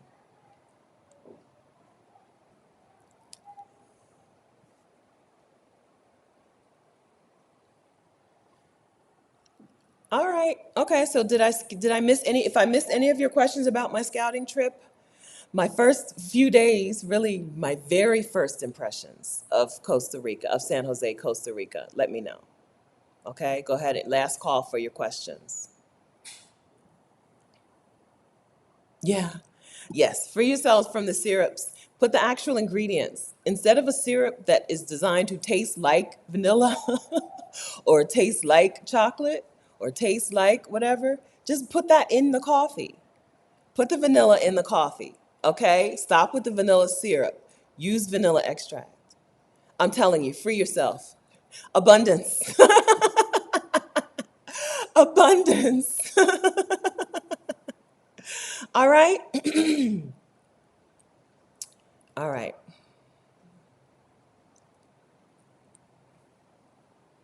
Yeah, yeah. Butter. It's just putting. I'm not going to do all those things. I'm not going to blend the butter to make it back to right back to cream. So I like it. That's why I don't like the look of it. I don't do. I don't. But I will do it in a pinch. I will do butter in there in a pinch. Okay. So did I switch Airbnbs? Did I miss the tour? I didn't give a tour because it's just this. This is it. This is it. Airbnb. I have a bunch of stuff on the kitchen. Let's see, bunch of stuff on the kitchen counter, so it's not going to look as cute as it is. It's a cute little kitchen. It's very, very small. And then the outside space has this fence thing around it, so it's hard to see what's out there. But it's just condos. I don't have a view of the sunrise or the sunset from this particular angle. Um, but like the mountains are that way. Like the people who have the condos that face that way have a lovely mountain view. I'm in the Airbnb section. I'm in the condos where people bought it to Airbnb it out. They're like, we don't care about the view, okay? This is a unit that has a swimming pool. I haven't even walked back to the swimming pool. I've walked around out of the unit, out of the complex, but I've not even seen the swimming pool here inside of the complex. But that's it. And then there's a guest bathroom, but the door's closed, so I can show it to you, but you're not gonna see it, right? There's a guest bathroom. It's just a regular bathroom, and then there's one bedroom, and it's just a regular bedroom. There's nothing fancy. This is not fancy. This is not where we were. Connie Perry and I were doing fancy, okay? Where we stayed, that place was gorgeous. It was very Costa Rica, all right? It looked like what you would come to Costa Rica for. This is just anything, right? This is just like IKEA and IKEA and H&M decorations, H&M Home. Um, But it's nice. And again, I'm not separated. My concern with staying in this area, which is called Santa Ana, my concern with staying in Santa Ana would be that I would be away from Costa Rica, right? That I would just be out in a condo complex.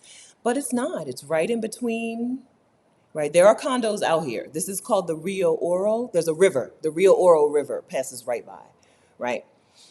So there's complexes called Rio Oro, and this one is whatever it's called, and there's some other complexes. I'm not gonna, I almost told you the name of this one. But there's some complexes out here. There's Rio Oro, Rio Plateau, Via something, right? There's some condo complexes out here, but they're in between homes.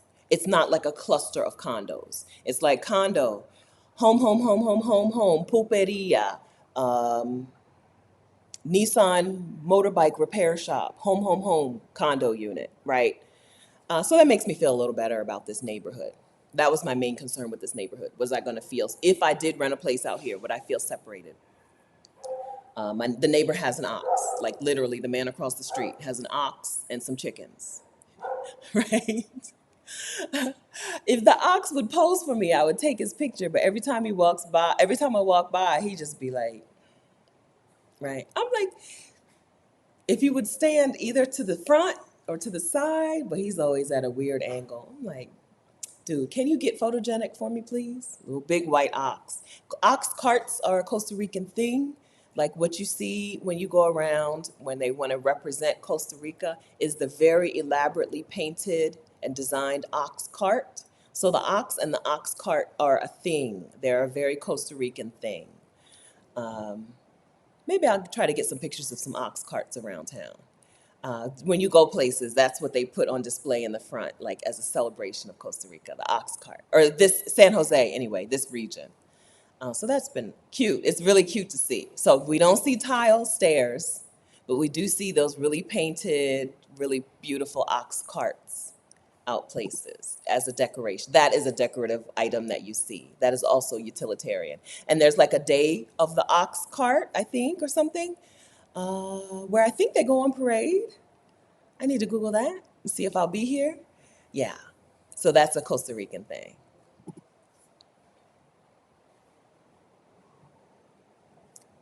All right. Yeah, he minding his business.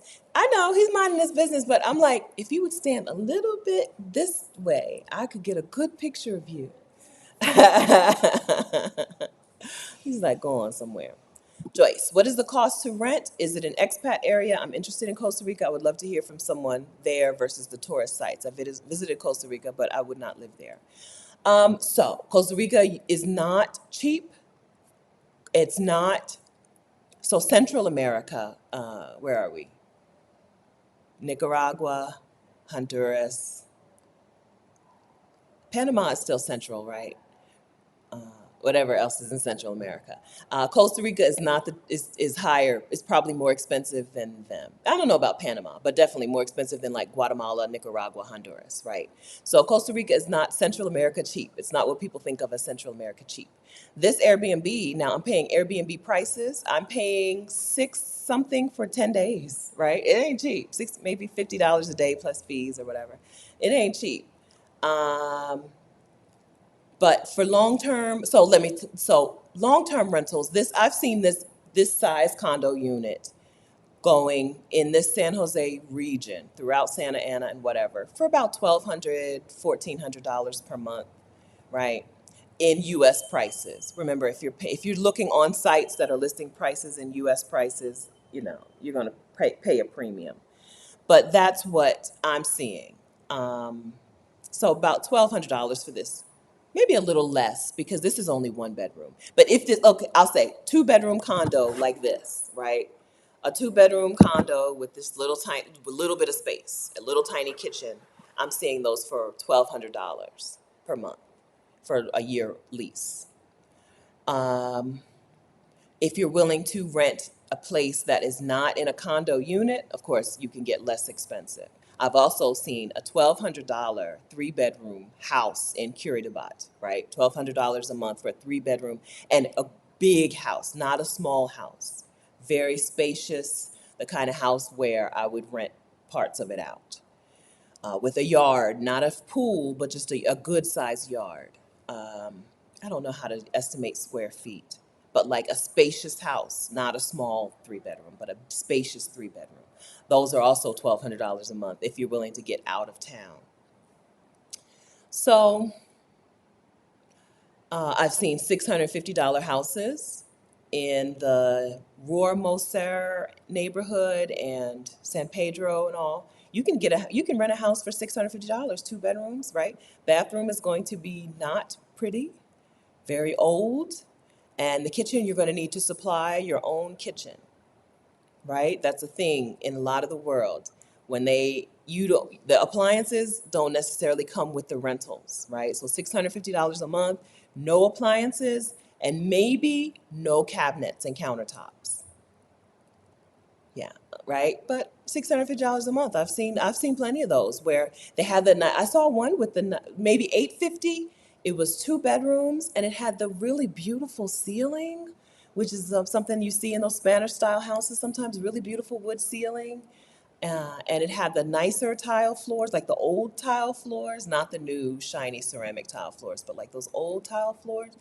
850 per month, but the bathroom and the kitchen was nothing. The kitchen was a room and the bathroom was old, right? But 850 per month, and in a nice neighborhood, in a neighborhood where you would enjoy living. Could well, I don't know if you would enjoy where I could enjoy living. Um, this is not a super cheap place, but it could be done less expensively.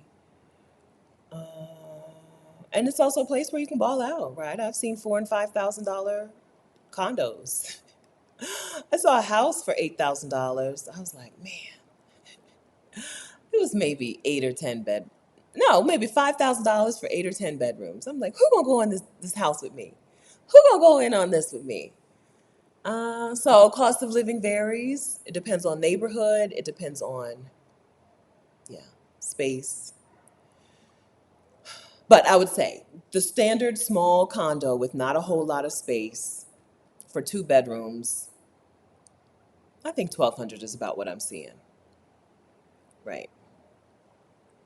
So for some of you, it's more expensive than where you live today, right? For some of you, it's pennies. This place in Toronto, I don't know. This is a $3,000 per month place in Toronto. I don't know. Right? It depends. Everything is relative. Money's not real, so it varies. All right. Is living in Costa Rica cheaper than living in Lisbon? Check out numbeo.com, Numbeo, numbeo.com, and see what they say. I would guess that they're about the same. Close. I would guess that they're close. But I would check out numbeo.com. They have a comparison thing where you can put in the two different cities and then compare food, transportation, accommodation, utilities, clothing, right? Compare all those things. I'm not at a place where money is my number one concern anymore. So I'm looking for a home based on, or a 4 year home, right? I'm looking for a place to stay for the next 4 years. I'm not looking for a forever home. Even though I do want permanent residency, I don't necessarily want to live forever in a place. I don't, I, I wouldn't pick San Jose as my forever and ever and ever home based on what I've seen so far, right? I'll probably just go back to Mexico where things are cute, or Portugal, right, where things are cute, and where you can get a direct flight. Um, but what was your question? I don't know. I'm sorry. I felt like there was a question that I was about to answer. Oh, yeah. Is living here cheaper than Portugal? So money is not my top deciding factor anymore, right? My YouTube channel, well, I've shared this. I've made $40,000 from YouTube already this year, and it's just October, almost November, right? YouTube has paid me $40,000 this year. That's not including House Sitter School. That's not including one-on-one coaching. That's not including Exodus Summit stuff. Not including my affiliate, Trusted House Sitters affiliate income, which really came up this year. My Trusted House Sitters affiliate money is really like better than most of the other money that I'm making. It's probably number three now. More than the coaching. I'm getting more from Trusted House Sitters affiliate income than I'm getting from coaching. Um, so all of that to say, money is not my number one decider anymore. There was a time when money was the first, right? When I took that year in 2015 and quit my job to travel for a year on savings, money was the number one and number two and number three factor in where I was going and how long I could stay there, right? I traveled on $1,200 a month. Um, Now I have more leeway. I have more space. So is it cheaper than another place? Is not my question anymore. Do I like it? Do I like it? And does it fit my needs? Uh, yeah. So that's why, right? When you start looking at stuff, you can't make your decisions on other people's criteria, right? You cannot live your life based on what other people's criteria are. Because what I need is different, right? I need to be a 6 hour flight from Joe and Connie Perry. You don't even know Joe and Connie Perry. Why do you care about being a 6 hour flight from my parents, right? Like, I chose Costa Rica because I can fly there in a reasonable amount of time. Why would that be important to you, right? You know what I'm saying? So it's not the same. We don't have the same requirements. I want to adopt black children. Uh, You ain't trying to adopt no kids. Why is Costa Rica on the top of your list for my criteria? Costa Rica may end up on the top of your list for your own criteria, but you need to know your own criteria. I get a lot of comments about you're telling black women to do whatever. No, I'm not. I'm telling you what I'm doing. And I'm telling you my thought process. This is why you know I'm adopting, right? Even though it's not something that I'm going to even start this year, not until this time next year, right? You know this because I need you to understand why I chose this place. So you don't come here talking about it's not that great. Okay. It doesn't fit your needs, but it fits my needs. Okay. All right, enough of that. Linnea Johnson, what about the men folk? Eye candy or not? There's some good looking men here. They are taller than Mexican people. Nobody, because nobody's staring at me, I don't know if they're not interested in me or what. I don't know if they just don't stare because that's not how they do when they see a woman that they think is pretty. I don't know if they don't think I'm pretty. I don't know. No attention from men, but they are taller and they're good looking and brown. And yeah. So I think that there would be some good dating. Have I done anything to date? No, I just got here. Y'all quit rushing me. All right. But so I'm, like I said, I'm going to the co-working space. I think co-working spaces are a good choice, right? A good place to make friends and meet men. So I'm going to spend some time in this co-working space here, and then I move to Barrio Escalante. I'm going to try out a different co-working space. Here, there's a lot of running, like running for exercise, whatever people run for, and bike riding. So I may take up one of those. I want to go back to running, but this is hilly. Okay, I want to run on the flat ground. Where is it flat? I walked for an hour yesterday and this woman was out running with her dog. Now her body was on point, right? Little waist. She had the uphill runner's body, right? The little waist, the hips and thighs, big old booty. I was like, I could get back there if I ran up and down this hill every day, but I would prefer to run on the flat ground. So we'll see. Okay, but men, there are men here. This is Costa Rica is a place that actually divorces, right? So in some Latin American places, they get married early and they never get divorced. And so you got to wait for new men to move into town to meet men. This is a place where they get divorced. Costa Ricans are very European in some ways, very European influenced. They get divorced here, so there are single men. So I think if I got on a dating app, I may see something, right? Oh, you can hear the dog. I kept the sliding glass door open. As soon as I opened it, I was like, maybe I should close it. But I needed a little breeze. There's no fan because this is not a hot place. There's AC here, which is strange. There is an AC unit, but there's no like just fan to keep air circulating. So I keep the dog open. I mean, I keep the door open, and sometimes you can hear stuff. If it's too annoying, tell me. But I think he heard me complaining about him, and he stopped. All right.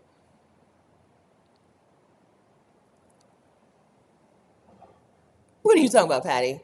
You have a husband. I'll be okay. You, you have a, I think you have a husband. I don't understand that comment. Let me take that off the screen.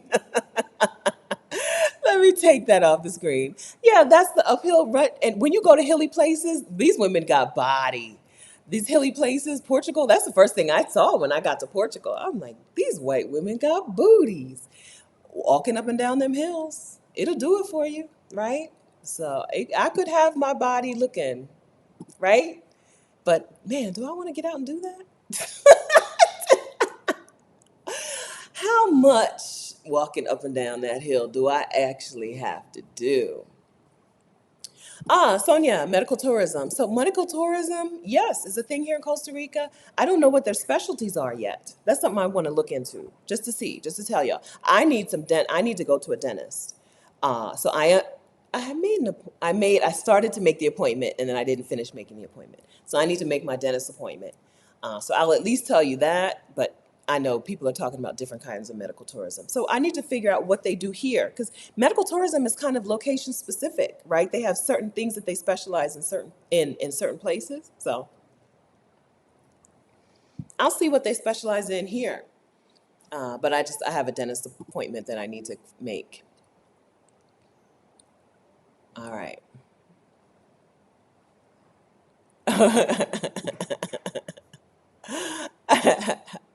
Patty out here acting up. Yes, right?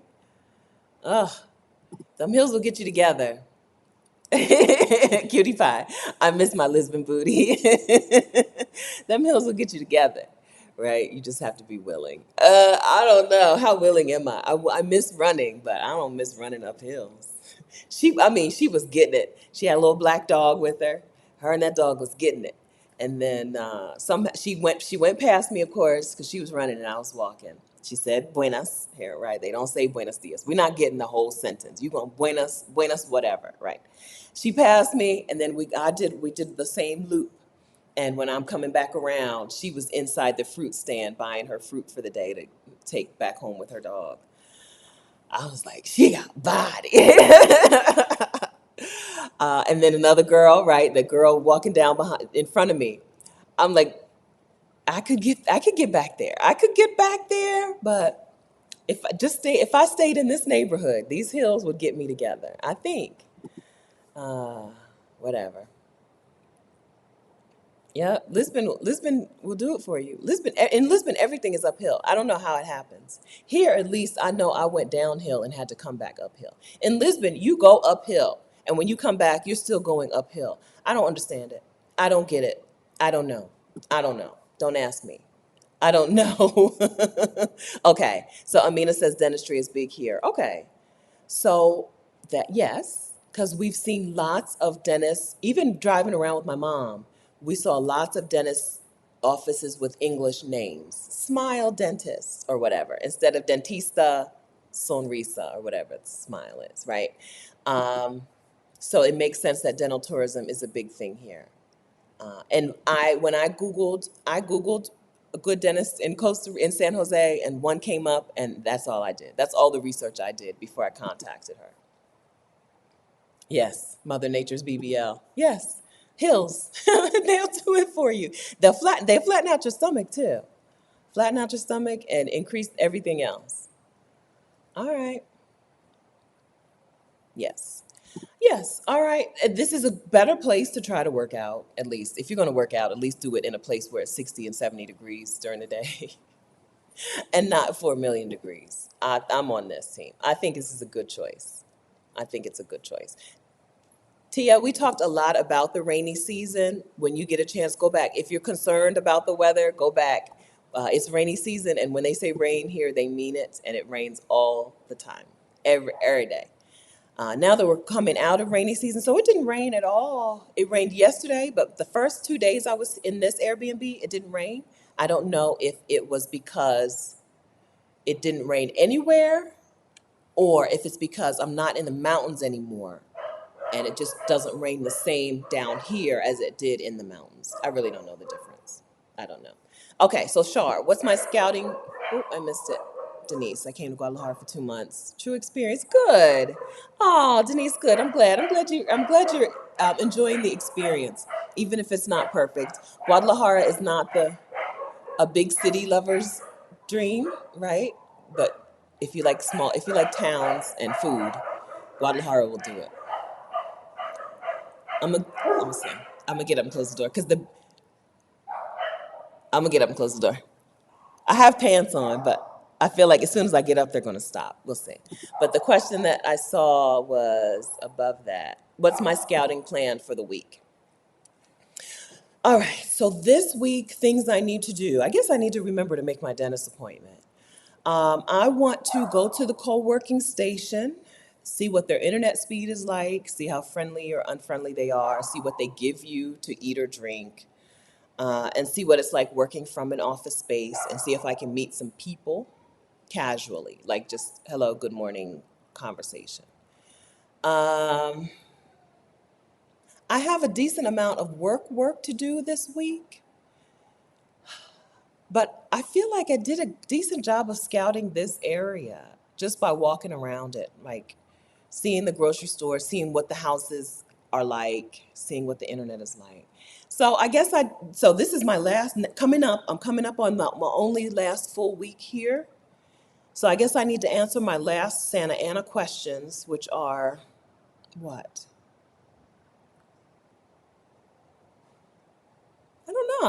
I don't feel like I have a lot of open questions about this neighborhood. If I found a house in this neighborhood to rent, I would feel okay doing it, even though it's not the prettiest place. I think if I could get a place where I had a good mountain view. Oh, maybe I'll try to use. I will not. I will use the bus. I will learn how to use the bus as best I can. In Guanajuato, I could figure out how to get the bus into town, but I could never figure out how to get the bus back out. Right. So I'm gonna do my best on trying to figure out the bus because I think that's the final piece of like, yeah, this neighborhood would work for me.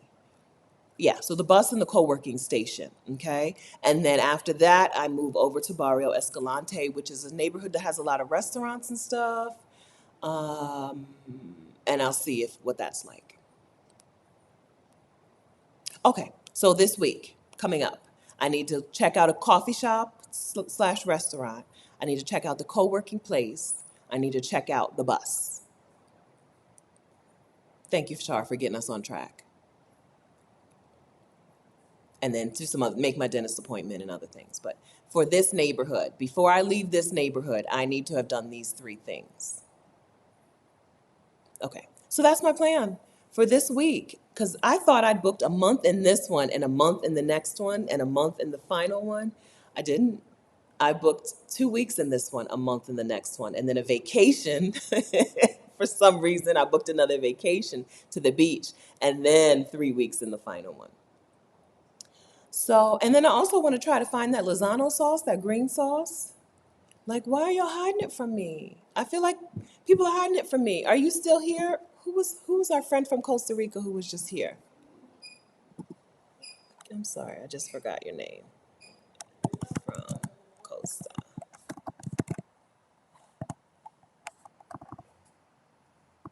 Forgot your name already. I'm sorry.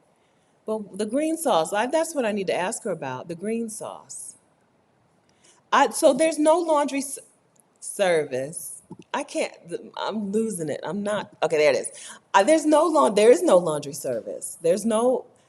I don't know. I don't. It's not a thing. I don't know. Either that or it's secret. I don't think there's a. I think the answer to the laundry service is just, can you find a housekeeper who will also do laundry, right?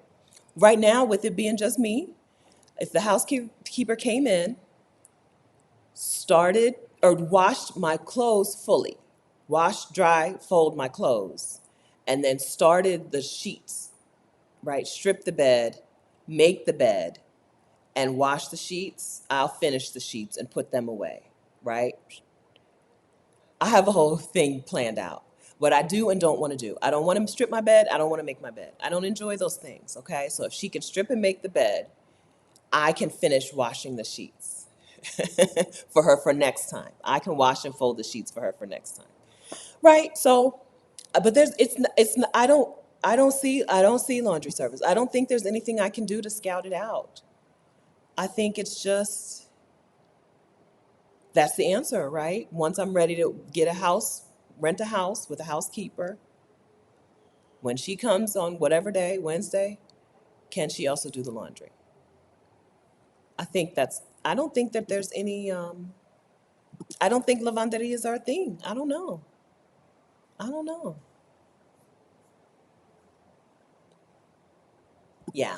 Yeah, I don't want to go back. I don't want to go back to doing my own laundry and cleaning. I've never been the person to clean my own house. I would rather not dust. I was the person who, like, when my mom would come over, then I'll be like, ugh, let me get up and dust this table and this TV, right? I'm only dusting when I have to. When my back is against the wall, I'm dusting. I've never, I'm not doing it. And so it's good to be in a place where I know I can get somebody to come in and do these things. That's never been my ministry. All right.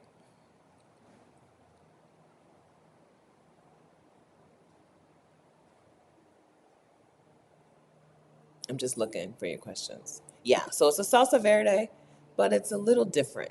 It's it's browner. It's just different. It's different from any other salsa verde that I've had anywhere in Mexico. Not I have not had salsa verde anywhere else in the world but Mexico, I don't think. But it's different. I still call it a green sauce. It's kind of greenish brown or brownish green. Yes, so glass half full, meal prep also. So I never really think of this as the same person, but I wouldn't mind if it was the same person. Yeah, somebody to do some, I don't really want a meal prep. I would like someone, this can wait though, I think, someone to cook 4 meals a week, 4 dinners per week, and just drop them off. Right? Here are your 4 dinners. You just heat these things up. That would really, I was going to say make my life easier, but my life is very easy. But that would just really help. Then I don't have to decide what I'm going to eat, right? That brain power that it takes to decide what you're going to eat, used up.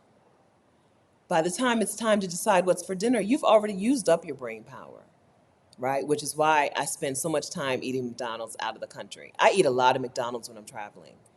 And I never eat McDonald's in the US. But the brain power that during the day, you make a lot of decisions, especially when you're in a new place, and everything is a decision. Everything is a decision. How do I get coffee? How do I use the coffee maker? How do I lock the door, right? It took me a day to know to know that I was locking and unlocking the door in the first try, right? How do I all of these things, by the time you get to what's for dinner, I'm done. I'm like, I'm not doing it. I'm not going to spend any more energy figuring this out. And so I eat too much McDonald's when I'm traveling. I never eat McDonald's in the US. But when I'm not, right? And so it would be super helpful to get. And that's why this time I stocked the grocery store because McDonald's is within walking distance and I don't want to do it. So I stocked the refrigerator, spent all that money at the grocery store, and then realized I was only in this house for 2 weeks because I thought I was here for a month.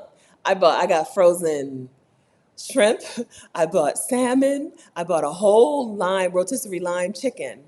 I bought like all this food. Then I'm like, I'm only here for 2 weeks. Whatever, right? Anyway, meal prep or meal prep. That's still meal prep. If I have to heat it up, I think she would still call it meal. I would love to find somebody. I did Google personal chefs in San Jose and I saw caterers, but not personal chefs. So this is a thing that I need to tap into a community for. I'm going to add to my list this week. I need to reach out to some Black women here. I know some Black women here. I know a Black woman here. I know Marina from the Global Black Girl. She lives right here in San Jose, Costa Rica. So I need to reach out and let her know I'm in town uh, and see if we can set up a play date. Yes, those are things I need to do. I'm actually going to be closer to her when I go to Barrio Escalante, so we may not meet this week, but we'll at least talk, and I'll let her know I'm in town, and maybe I can meet some other Black women in town too, because I did an interview with Marina here on this channel. She's the Global Black Girl, and she told me that helped, she has facilitated 17 Black women in their move to Costa Rica, right? So she's got a community. She's building her own community of Black women down here. So I need to holler at them. I was supposed to holler at Marina a long time ago. I'm the kind of person who I forgot to holler back at her. And then so I just have not talked to her since then. That's the kind of thing that I do. I'm like, oh, I forgot to call her that day. So now I can never call her again. So I got to get over that, get my nerve up to call her or talk to her, and then see if we can set up a play date, set up a meeting. Yes. Oh, did she leave? So that's how far behind I am. I hope not. I hope she's still here. I know that she was hosting events in different places. Oh, that's what I get, right? That's what I get for waiting so long. Okay. All right. Well, I'll have to find some women. She'll get me in contact with somebody. She'll get me in contact with somebody. Yes. So I recorded some outside footage.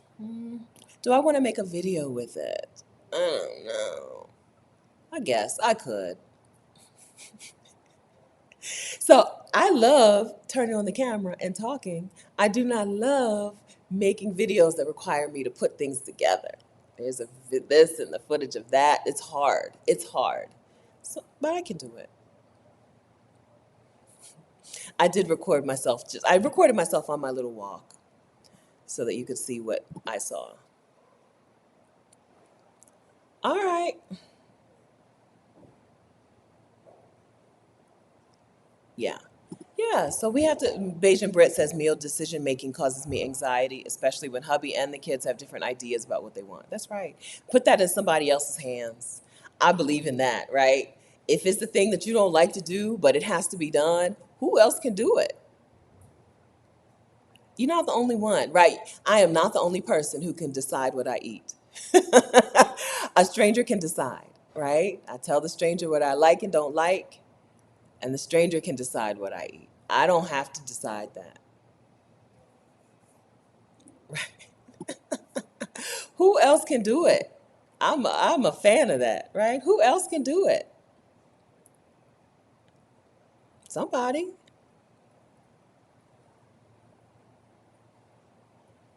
Okay, pray, travel, eat, repeat says in San Rafael, they're called lava. So I'm looking lavanderia. Maybe I just need to see if there's a lava around. Lava. I put it in my phone so I'll remember to look.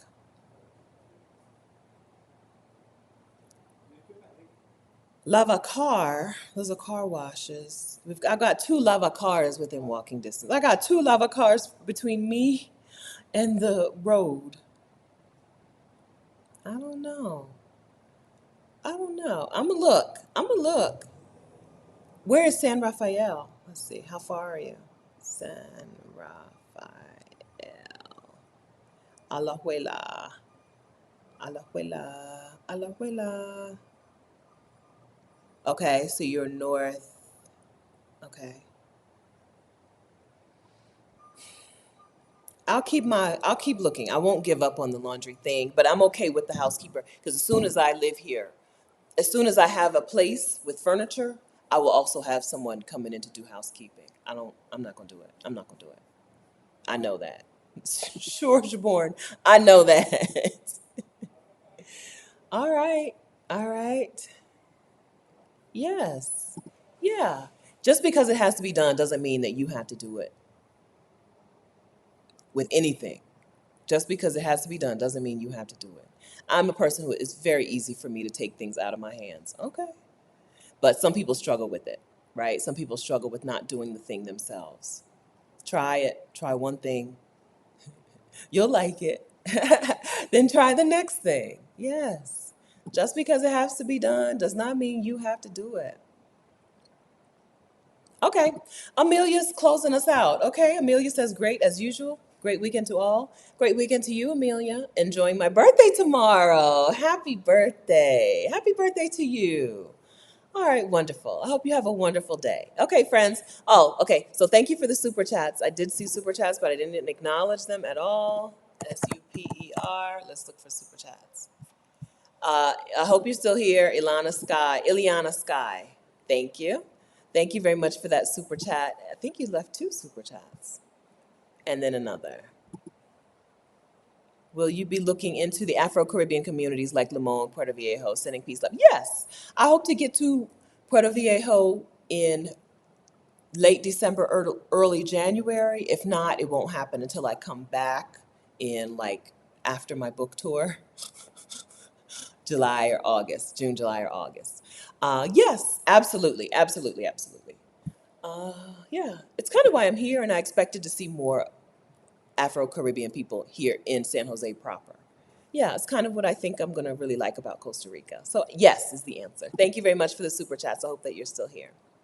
Okay, all right, guys. Thanks for hanging out. Thanks for taking good care of each other in the chat and answering each other's questions. Thanks for being so wonderful. I'm going to drop a couple of links, okay? Because that's some things that I wanted to talk about or to remind you of today. Okay. If you did not get your replay ticket, if you missed Exodus Summit and you've heard us talking about Exodus Summit and you wish you had attended Exodus Summit, you can get your replay ticket. Exodus Summit 2022 Move Abroad Money was a virtual summit or is a virtual summit where we had 20 Black women speakers come in and talk about the various, each Black woman speaker had a way that she makes money to live her life. And she taught you how to do that thing. Okay, we had a freelance writer, we had two women who sell feet pics and do phone sex. We had a Airbnb host, we had a real estate investor, we had Jesus, how many of these can I name offhand? I talked about YouTube, right? I talked about YouTube as my path to money and business growth. Um, right? These sessions were not, I do this thing and you should figure out how to do it. These sessions were, here's how you get started making money doing this thing.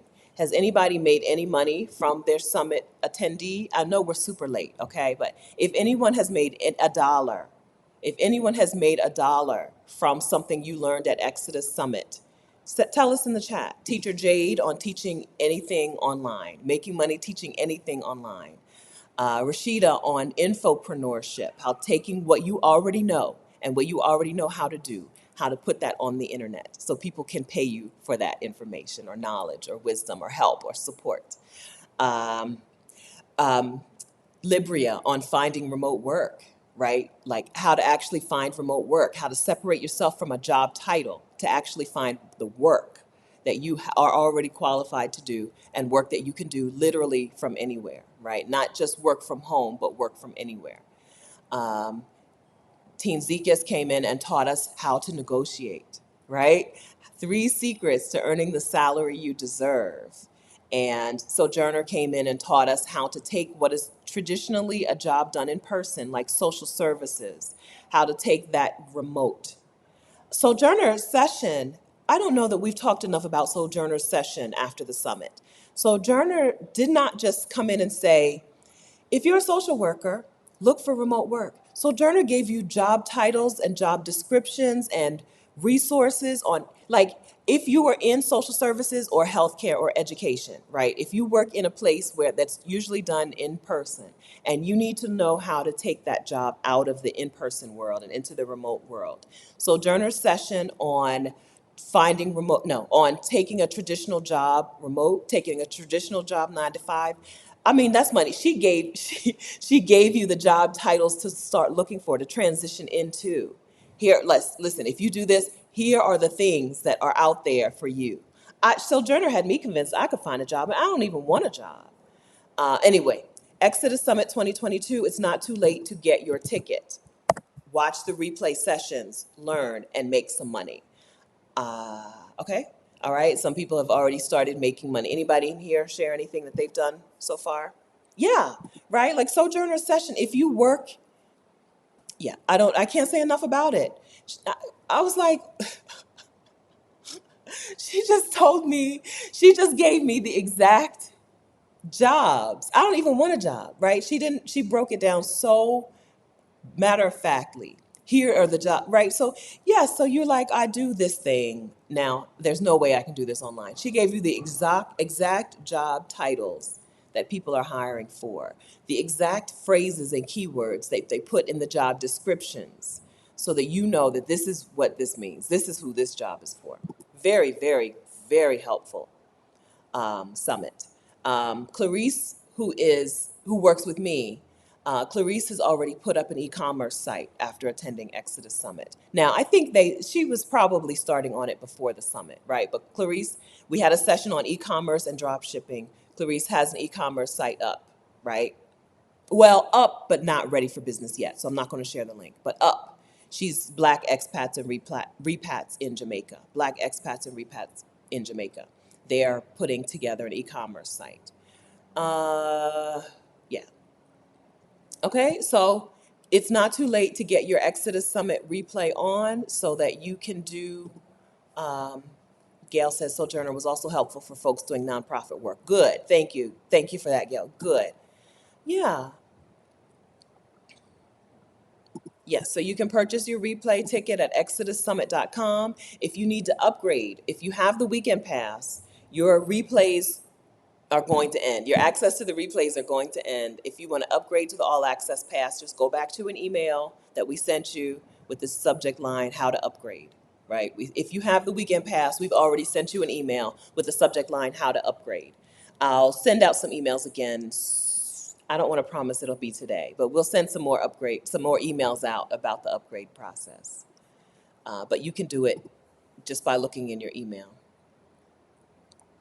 I'll look. Okay, I didn't know that, Crystal. I'll look and see. It's just a checkbox that I probably haven't checked to make sure that all of the replays are on there. All right, so the summit, hi Rashida, the Exodus Summit 2022 is a virtual summit called with the theme of Move Abroad Money. Exodus Summit 2022 is a virtual summit where women came in to teach you how to make the money to live your dreams. Okay, we've talked a lot about me being here, about my new shift in money, right? My new shift from my main priority in where I live is where can I afford, right? To, based on my limited income, to my main priority is these other things. Money is no longer the main deciding factor on where I live, how I live, what I buy, because I make money doing things separate from a job. I make money away from a job. We had speakers come into Exodus Summit to talk about the ways that they make money to live out their dreams. Exodus Summit replays are available at exodussummit.com, and you can see the list of, you can look at the schedule and look at every session that's on that schedule. If there's one session that sounds like it would be interesting to you, get your ticket to Exodus Summit, because I'm telling you that one session is worth the price of the full ticket. There's no session on that list that's not worth the price of the full ticket. Watch the replay and then watch some other replays, right? But watch that one first and take notes, and then take action. Take action.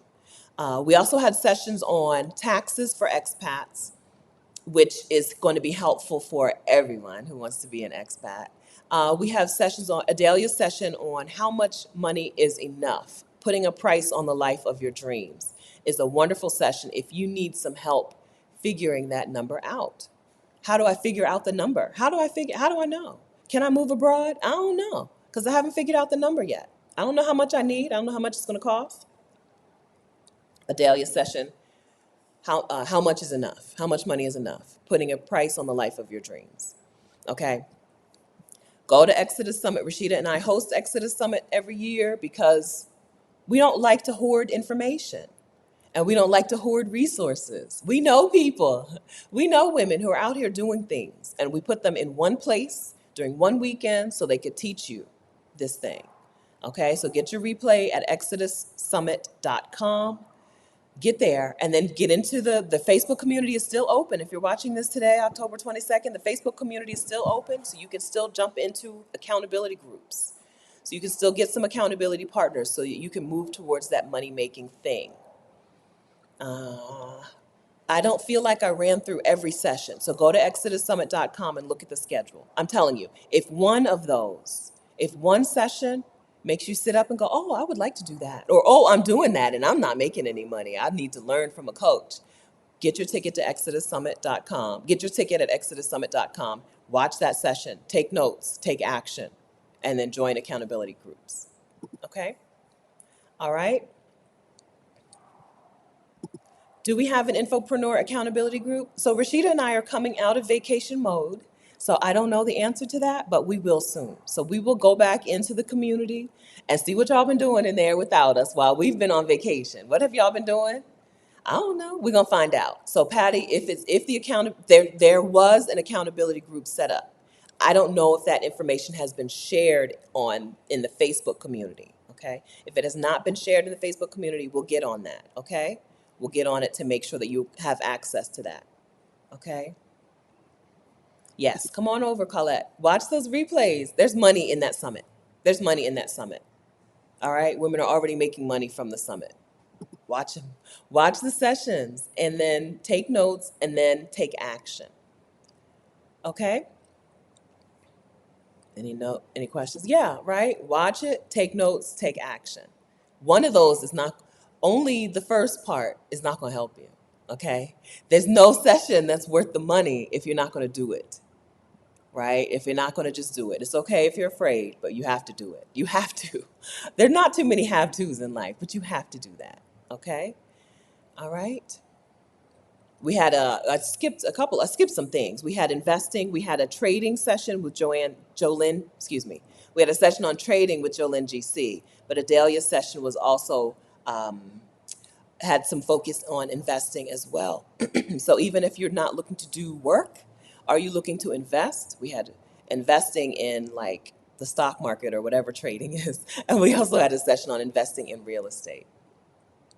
Okay. I'm going back to the Airbnb session before I start looking for apartments or houses. I keep saying apartments, but I don't want an apartment. I'm going back to the Airbnb session before I start looking for houses to make sure that I find a place that is very compatible with Airbnb. Okay. Yes, replays. So if you bought your ticket during the summit, you still have access to the replays. You have access to the replays until November 21st. Okay. If you want access to the replays for longer, you have to upgrade to the all access pass. Okay. So the all access pass has access to the replays for one full year. Weekend pass has access to the replays for until November 21st. All right. Okay, so a couple other things I wanted to tell you about. What we learned from doing years and years, 3 years, right? Years and years of talking with you guys about what your plans are and how you make progress towards the plans. What we learned is that you need accountability partners and you need someone who can answer your questions and give you an extra feeling, not an extra feeling, a feeling of not being alone in this thing. Support, right? And you need help, right? You need just like, I don't know how to figure this out. From Burnout to Bliss is group coaching, hosted by Rashida Dow, career break coach Rashida Dow. That is open for enrollment. If you are ready to get started on your transition from a person who works to a person who takes a sabbatical, right? Or is on sabbatical, or a person who works to a person who lives abroad, a person who works to a person who doesn't work, okay? If you're ready to get started making progress toward that thing, From Burnout to Bliss is group coaching that is for you, okay? From burnout to bliss.co. from burnouttobliss.co. There's a new cohort starting now, or getting started. I don't know the date. Is Rashida still here? There's a new cohort that is getting started. So if you register for From Burnout to Bliss now, you'll be in with a new sisterhood, a new cohort, a new community of women who are on this journey together. Okay? If you're ready to take a journey towards a career break, a sabbatical, if you're ready to take a journey towards a move abroad, if you're ready to take a journey towards bopping around as a nomad. From Burnout to Bliss is a place where you will learn how to do it. You will have accountability towards doing it and make some friends who may do some of it with you. Rashida, the women from Burnout to Bliss, took an adorable photo during the meetup in Cancun, right? The From Burnout to Bliss gang was tight and deep in Cancun, in our Cancun meetup, right? They're friends now. They're sisters now. They go together now, right? Because of From Burnout to Bliss. So it's I love group coaching. It's a package, right? It's a package. You don't just get the coaching. You don't just get the accountability. You don't just get the community. You get all three of those things. What we know from doing this for these last 3 years is that's what it takes. It takes those three things, right? Plus your action. It takes those three things plus your action for you to go from, I don't really think this is possible, but I want it, to I'm doing it. I'm doing it. Look at me. I'm doing it. Okay? That's the difference maker. Okay? So you don't have to struggle and try to do things on your own from Burnout to Bliss. Okay? From burnouttobliss.co. All right? And then one more thing. Okay? One more thing. I saved all this till the end. One more thing. My YouTube Success 5-Day Challenge starts November 7th. If you already have a YouTube channel that's not growing, join us in the YouTube Success Challenge at vicarious.com/challenge. Okay?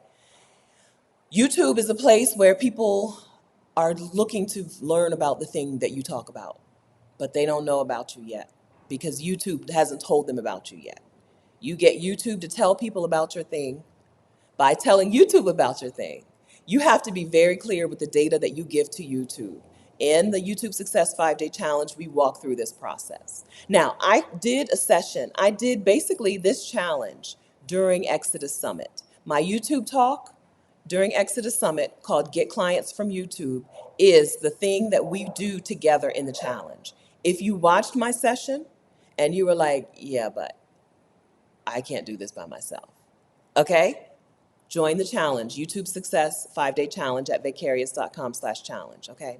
If you didn't watch the session, you can still join the challenge, right? You're just gonna learn everything from the very beginning. If you don't have a channel yet, but you have an idea of who you wanna talk to on a YouTube channel, come. You have to be committed to making a YouTube video during the week of November 7th. Actually, you need to be committed to making a video by November 10th, okay? If you're committed to making a video by November 10th and you either have a channel that's not growing or you don't have a channel yet, but you have an idea, join us, okay? All right. So these are the things. And then I dropped the link to not to pre-order. I'm not there yet. I'm getting ahead of myself. I dropped the wait list for the Job Detox Journal, okay?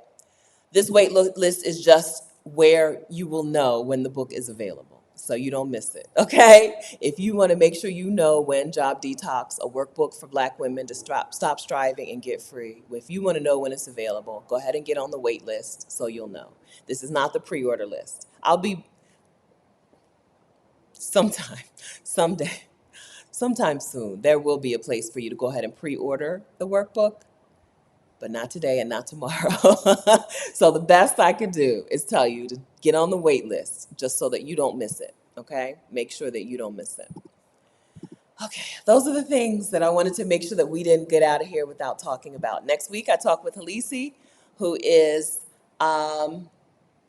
living in Portugal. I don't know. I don't know how to tease that.